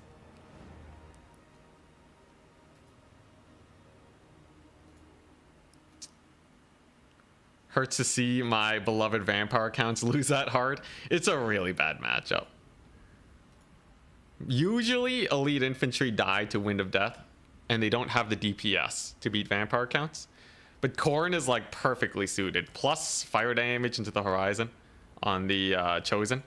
So the healing is halved. It's pain. It's pain and suffering. Now Dark Elves. Dark Elves. Dark Elves. I'm gonna need a way to beat his cavalry. I'm gonna need a way to beat his cavalry. And I'm gonna need a way to win against infantry. Maneuverability is definitely a disadvantage. Weirdly enough, Dark Elves don't have that much armor-piercing infantry, though. Scourge Runners will be a pain. Hey, what's up? Earther White? How would you buff War Shrines to make them more viable? I think a massive cost reduction is good enough. But I would personally make it where their effect still starts at 0, but it builds up faster and higher. That way you're forced to, like, a War Shrine should be just for its price. It should just be a pillar of holding power, right? So the War Shrine should say you have to kill this thing before it amps up. Because if it amps up, then I win. Because it's so hard to amp up, right? It should be a win condition unit. I think that would be an interesting way to go about it. You know, Forsaken are not the worst. These guys are probably not very good. Don't really know how I feel about Brutes of the Hound. Dual weapon Marauder should beat Bleak Swords, though, I guess. Okay, this should be a decent infantry corps. Lord-wise, we'll have to see what he decides to go for.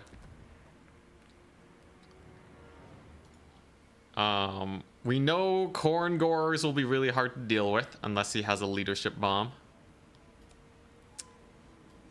So there's that as an option. Furies are okay. He has his Corsair skirmishers though.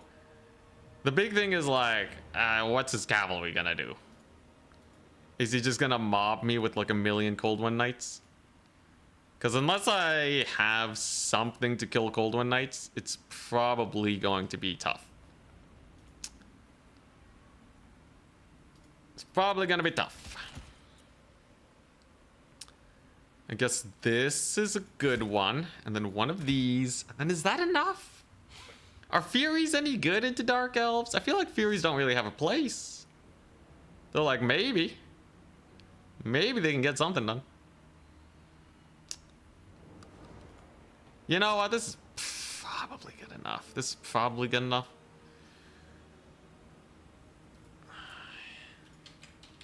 Save it as Khorne versus Dark Elves.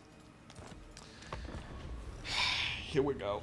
I don't think I would normally run Khorne into Dark Elves in the tournament unless I just dumpster him right now. Like if this build just turns out to be the best build in the world, then sure.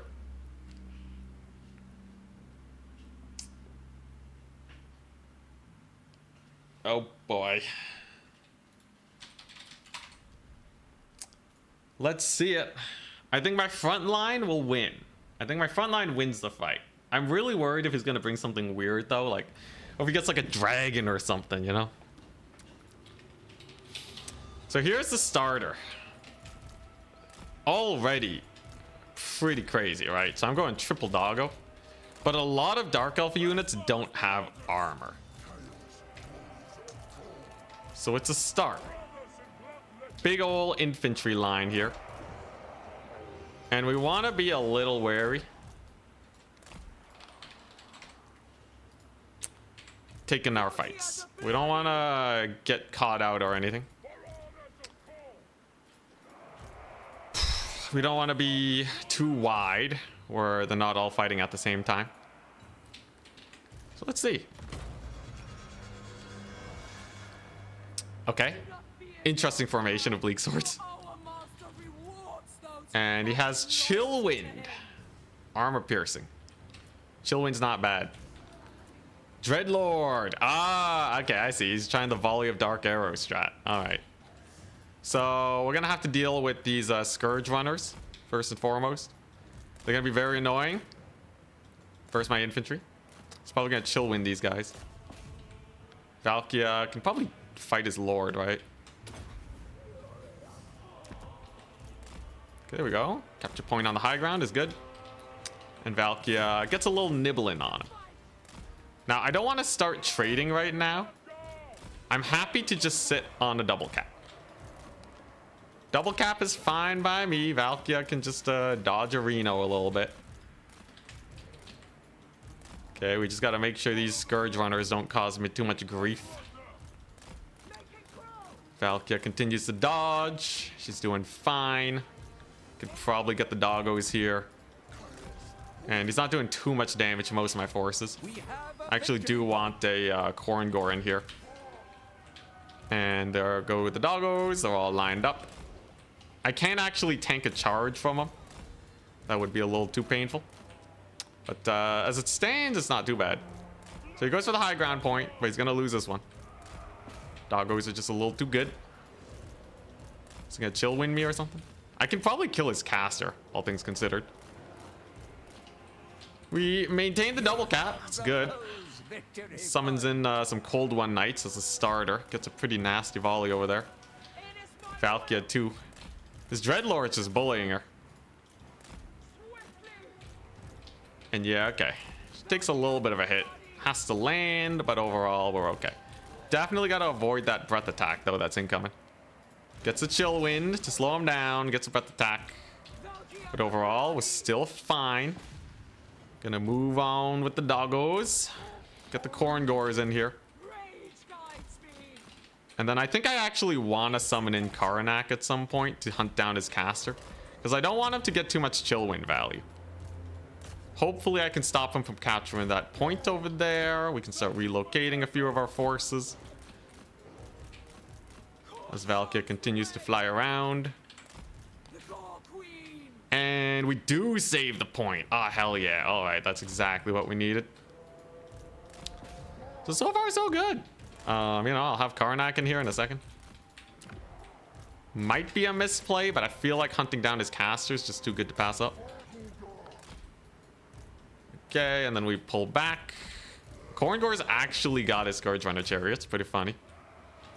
He's really opting to go hard on this high ground point, which I can kind of just abandon, right? He's gonna come down to the low ground eventually, but time is of the essence. Okay, Valkyria gets her little thingamabob. Can I net him? If I net him, that would be huge. Woeful tidings. The enemy Come on. has captured one of your victory points. Come on, Take it Karnak. back. Net him.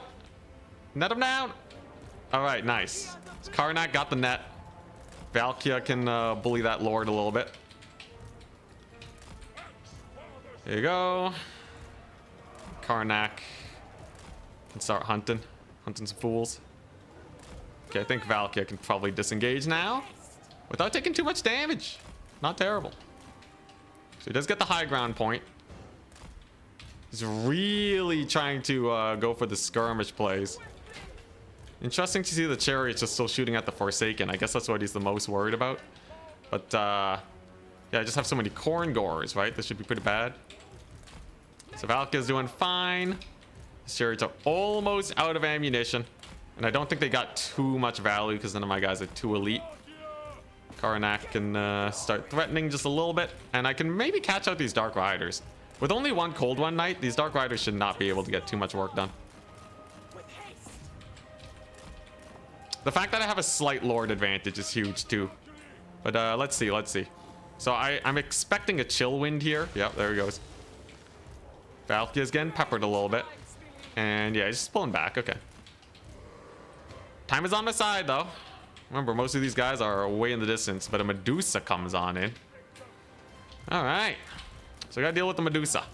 And potentially a little bit of a maneuver onto the low ground here. Now, I do still have a lot of units, and I do still have a lot of doggos. But Medusa is definitely not the prettiest thing to see in the world. Not a huge fan of having to deal with that. I can ward off these guys, though, while Karnak goes on the hunt. So a Fleshhound summon just chases them off, right? For the next little while. They should do very well there. And Valkyria looking pretty good with the dueling. Those witch elves? Those are witch elves. Oh, geez. Okay. They should die to Furies, though. Looks like the doggos are doing great. And Karnak is just going to play it safe. Time is of the essence, though, right? He's really starting to build up. And if I'm not careful here, we get screwed. At the very least, Valkyria continues to be an absolute menace. Goes for the full D-summon. Okay. And let's see how this pans out. So doggos can charge the bleak swords. Get a little bit of work done. In fact, I think I can actually just play for this high ground point. As Valkyria continues to be a menace. And then we charge in over here to kill the witch elves. Ah, but he gets a surround on Karnak. Very painful. Let's see how Valkyria does. It's a slow grind, but hopefully it's in my favor. Corn Gores are just gonna march up, I guess. And Valkyria, kind of half-half on the Lord. Not the prettiest trade I've ever had. Though we will probably kill those guys, or those just Dark Riders. I think we win over here. The doggos are... Well, they should be able to win that. Karnak got brutalized, though. Oh my god, by those Cold One Knights. Dude, Karnak got cooked. That was a very good play from my opponent. Danican showing why he's spooky. Because now we are forced to push forwards here and try our best. Gonna get a... nope. He sees the Spear of Slopnir coming miles away. And so far, so sus. Though this point over here should be very gettable. The high ground is very underdefended. And if I can capture it and just go for a ticket win, we're doing not bad. Karnak has to play very safe, though. So there's the Minotaur charge. I'm gonna pull him back for the second charge. While we use the doggos to botch those knights. He's going to take the middle point, but the high ground should absolutely be mine. As those Cold One Knights just get completely surrounded. I am very rapidly running out of forces, but the middle ground is going okay at least. Yeah, Minotaur charge is actually a bit of a botch. Not a huge fan of how the doggos did there. I'm probably gonna need Knights of the Brazen Throne then. That kind of makes things a little sus. Ticket-wise, I'm still doing very good. But I don't like how this middle point is going. Thankfully, Karanak and Valkia should be able to get a lot of work done here. It's a very good spear chuck over there. And yeah, I'm just going to go hard on the low ground. We're going to get our Knights of the Brazen Throne. And then that should be enough to take on this center area. Karanak getting charged, though. Very painful. Come on, Knights of the Brazen Throne. We're kind of taking this fight at a bad time. Before the Knights of the Brazen Throne are actually able to get in there. So not the biggest fan, but the double cap is a double cap. His ammunition is running low. These guys are doing fine enough, I guess. Valkia is invulnerable for another few seconds. She can maybe get one more hit in before she dips. Dip. Get out of there. Okay, there we go. And that's going to be a capture. So in the end, not the end of the world. And the Knights of the Brazen Throne will absolutely cook here. We know that's for sure. I will have to deal with Witch Elves, though, on the flank. So it's a bit of a toss-up, right? Now, those guys over there are definitely suffering. Gets another really nice slow, though. But let's see how the Knights of the Brazen Throne do. So they should just crush the Witch Elves. Minotaurs are in, too. Minotaurs will cook, especially since he doesn't have very much in the way of... It's just all cavalry, right? Korngors should do pretty well here. So the Witch Elves are starting to make their way down. Terrifying. Alright, here we go.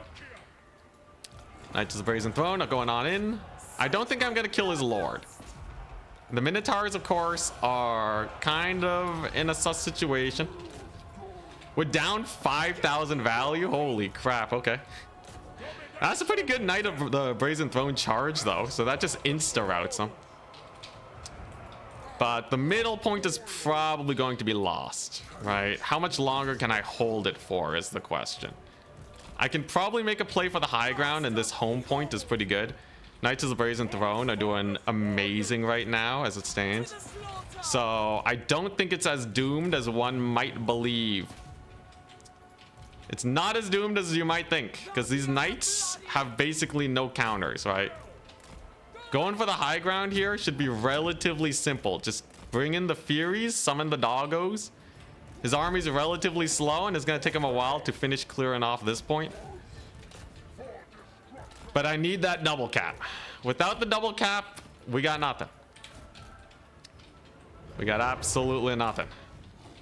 Thank goodness for Knights of the Brazen Throne, though. That was a massive charge on those Witch Elves, man. Him killing Karanak was a good play, however. But let's see. There's a bit too much infantry here. I actually don't want to fight that. We're just going to go for the high ground. We're just going to go for the high ground. Here we go. Doggo number 1. Doggos for days. That's the plan. We'll use the knights to hold this point forever. And then we'll use the doggos to capture over here. I have a few dogs. I can get another flesh hound over here in a second. With just infantry, he's gonna be a little slow to the party, right? Oh boy, here we go. Now we're really going. And he summons in Scourge Runner chariots. Nice. So Scourge Runners should not be able to do too much here. Not against Korngors. Not against Korngors. Knights of the Brazen Throne should do well over here. They get a solid charge on the Cold One Knights, which is very huge for me. Okay, here we go. Get a little bit of a doggo charge. I just gotta secure that high ground. Knights of the Brazen Throne, they're doing the best. I can give them unkillable and unbreakable very soon. I think I will. Yeah, let's just give it to them. Let's just give it to them. Get a Valkia spear ability there. So the chariots are in. They're gonna be hurting my dogs. If I can just capture this high ground, though, it's not a problem. Come on, come on. Gotta kill off them Witch Elves and the Knights of the Brazen Throne. Dang, they died pretty fast. That's not very good. Okay, so I just have to take this high ground then, right? Korngors at least do really well here. And it looks like I will be able to start securing it. Okay, that's a good sign. Valkia at least should be able to live. And it's just the hold now, right? It's just the forever hold. Okay, there's her invulnerability. And here's the high ground. All right. So we did rout off one chariot. Valkia just has to live. She's not taking any damage. That's good. I can hunker down here forever. His infantry's miles away. They're not going to make it here in time. We do win on a single cap too, which is very important. My early game captures with the dogs were worth. Absolutely worth. All right, let's use the flesh hounds over here. They'll be great. Valkia's just going to distract his lord. And then I save up for like a Karanak or something. And the cavalry that gets summoned in should be dealt with very quickly. This reminds you of the grand finals that Turin hosted. The holding on the high ground point. Oh boy, I've been here before. I've been here. I wish I could de-summon Valkia. Alright, here we go. This is a good one though. This is a very good position to be in. So we got the Scourge Runners on the run, right? We got the Flesh Hounds here. They can be really annoying. I just have to hold. I just have to hold. We got another unit of Corn Gores. Valky's just running for her life. I don't think I can make a play for this point. I think we just want to hunker down here and do our best. We're going to do our best. Flesh Hounds versus Dark Riders, but they have their passive. Valky's still playing keep away. It's 2 minutes. I got to hold for 2 minutes or steal a point. Those are my options. 2 minutes is a hella long time here. I can't summon in Karanak though. We can't summon in Karanak. He's good. Furies are doing their bestest. Gonna have to pull back though. Can't afford to let him die. That Witch Elf unit though. That Witch Elf unit is kind of sussing me out, right? He has a whole Witch Elf just waiting on the side flank there. And I still have to hold for like a rather stupendous amount of time here against all these guys. It's gonna be sketchy. I could try to go for the back point, but we'll see. We'll see. Witch Elves do a lot of damage here, but I do have doggos. So the doggos plus the Corn Gores will probably be enough, right? Karanak does have a dog summon too. Valkia's just gonna bully some of these guys on the flank so I can maybe capture the points. Or she can give leadership here. Ouch! That's a massive chill wind. Okay, yeah, I'm just gonna need to summon dogs. The 1 minute hold begins. Furies cooking up the Witch Elves. Very nice. All right, Corn Gores positioning to not get charged. It's gonna come down to the doggos though. It's gonna come down to the doggos. Karanak is he's in here. Let's net him. Net that lord. Okay, Karanak. I need Valkia to come in for leadership. So he has 30 seconds. 30 seconds in a dream.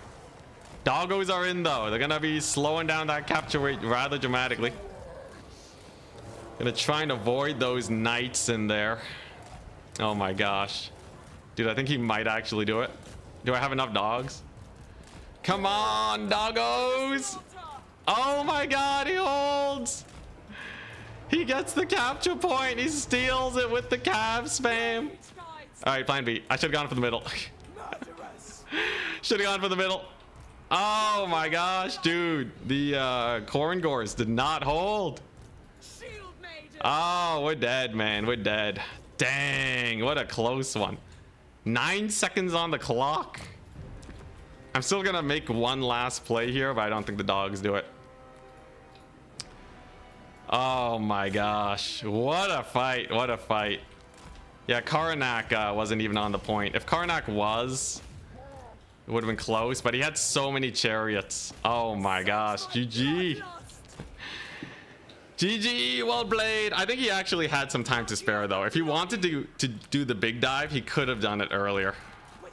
Dang, oh my gosh. GG, well played. Danican wins with the Dark Elves against Khorne. Oh my gosh. What a fun match though. I feel like we took a lot of damage from the repeated crossbows and my dogs couldn't really harry them, right? He was actually a lot more. It was not as close as it might have looked. You can see the dual weapons got essentially no value. They probably should have just played for the high ground. Whew. Yeah, we were very near the limit of how long the game can be. And yeah, the Knights of the Brazen Throne didn't really do that well. Karnak was okay. But in the end, he didn't really crush it. Dang. The doggos, yeah, the doggos were fine. The doggos were fine. I am a little sad that Valkyria couldn't kill his lord either. For the price, she didn't really get that much work done. So how would we adjust the build here? How come you didn't take horsemen? Because they're not the best. They're not the best against the skirmishers. I could have used them though, right? I think the horsemen wouldn't have been the worst. Because they keep the dark elves a little bit more honest. But like, it's 700 gold. The skirmishers would just love shooting them all day. Yeah, I think dual weapon marauders would have been way better than the Forsaken. So like, I think dual weapon marauders probably just uptrade into everything dark elves can throw at me. So just better. I think the doggos were really underwhelming actually. And I'd rather just have flesh hounds. But yeah, I just need something to deal with the cold one knights. Karnak was okay. His flesh hound summon was okay. There was nothing really too crazy about him. I feel like I probably would have been better off just summoning in a unit of cavalry instead. Maybe making a play for the high ground. I do think you need to get some early captures though. So starting off with some horsemen is, I think, the smarter play so that he can't just play ring around the rosy with you.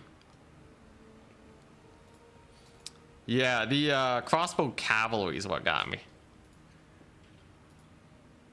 Honestly though, for my first time trying out Khorne here, I think it was not the worst.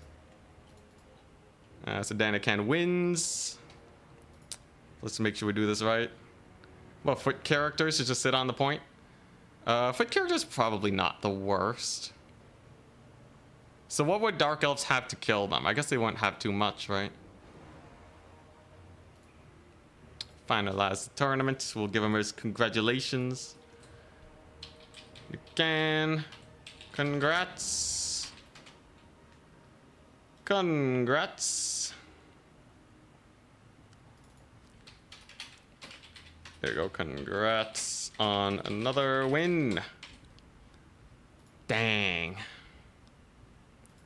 Yeah, Skull Cannon would not be the worst just to take a couple pot shots on him in a super long grind. The thing is, I think the Dreadlord was specifically there to snipe a Skull Cannon. You can use Valkyria to kind of harry it though, so it's a toss-up, but like I think Doombolt makes it too risky, right? In a non-Doombolt situation, I think I would run the Skull Cannon though. Maybe you leave it in reserve for if they're going for like a really slow trading game and you just need a way to get a little bit of value back. I think Skull Cannon's fine. Knights of the Brazen Throne are really cool, but they don't do well enough versus Cold One Knights, so I wouldn't run them. Khorngors were nice though. I think we do take more Khorngors. Like so. Where are they at? I think we do run more Khorngors. Probably not that many. Furies were okay. Furies were very okay. Nothing too special about them. Scourge on the Chariots can snipe it, but if you bring it in after they're desummoned, you have a little bit of a better chance. The Minotaurs and Dogs were fine. And then what? And then what? So this is good. We got your Axe Thors. I liked the cultists. I think double cultist is a solid way of just chilling and getting a lot of work in. So I have 500 gold left over. Valkyria's not bad.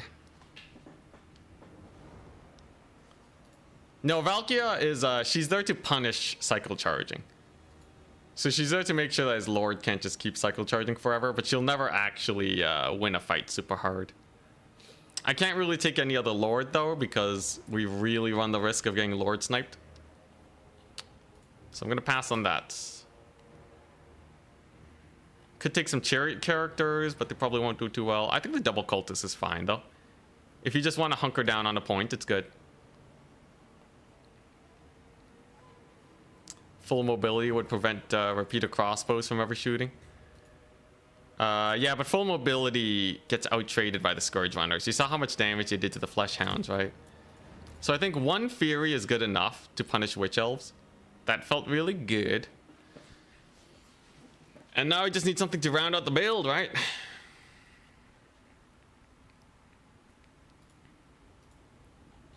Silence the enemy with Karanak.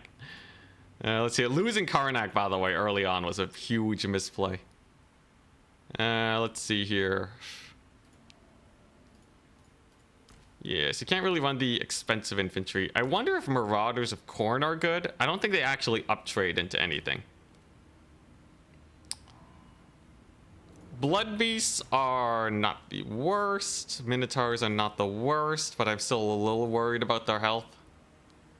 I could just run a Wrathmonger. But they would get out capture weighted, right? I need that capture weight. So the way he did it was he went for the super late game cap. Huh, how would I want to do this? How would I want to do this? I like the Skull Cannon. I like the one Minotaur. I think you do probably still want a Skull Crusher. Or Knights of the Brazen Throne. They're just so expensive though, right? In the end, the Knights of the Brazen Throne kind of lost me the game because they didn't get the value back. But they're the only thing that can really tussle versus Golden Knights. I think normal Skull Crushers are good enough. Like you just get a one of. And they go for 2 doggos to stop the chariots. And this is like probably as good as you can get. You can capture the points pretty early. You can probably win the frontline fight with these guys. And then you go from there. I do need a way to spend the rest of my money though. Yeah, the Medusa. The Medusa, I didn't really have an answer for the Medusa. I still think that skirmishers would be a little sus. But at least they're cheaper than his skirmishers, so I can kind of spread them out. At least that's the idea. Maybe I can save 50 gold. But yeah, it seems like Khorne still suffers versus Kite. Where's where am I gonna put my money? I could start with one doggo. One doggo just in case he has a little bit. They're also pretty good for capture weight. So you use the doggo and the horseman, and it's the same idea except you have horsemen. My infantry slightly cheaper, but it doesn't matter because he's gonna skirmish them anyways. I think if I ever do have to play this matchup again, this should be good enough. There we go. GG. Well played to Danican. I don't believe anyone else is streaming today, but we'll give it a quick double check. Danican with the 7 wins. Pretty terrifying. And next time... Oh, is it not showing? Should be working. I don't know. I didn't check his win-loss. I think it's working. Yeah, okay, tournament's finalized. Okay, we're good. All right. Yeah, so we'll double check who's streaming on Monday. Keep an eye out for Monday, people, because we have some viewer requests coming on up. So my next few tournaments, I'm going to go Nurgle Plaguebearer and Exalted Plaguebearer. Oh, wait, no, it's going to be Griffin Lord only for Empire, followed by a Malice Darkblade stream, and then a Plaguebearer maxing stream. Should be quite interesting. We'll see how it actually pans out. No one I know is streaming, so we'll call it a day. And I'll see you guys then. Have a wonderful weekend. I'm gonna go get some rest. Maybe edit some videos. Should be good. Man, Danican. One day I'll get him. One day I'll get him. He's a beast. I've only been able to beat him with artillery-based factions.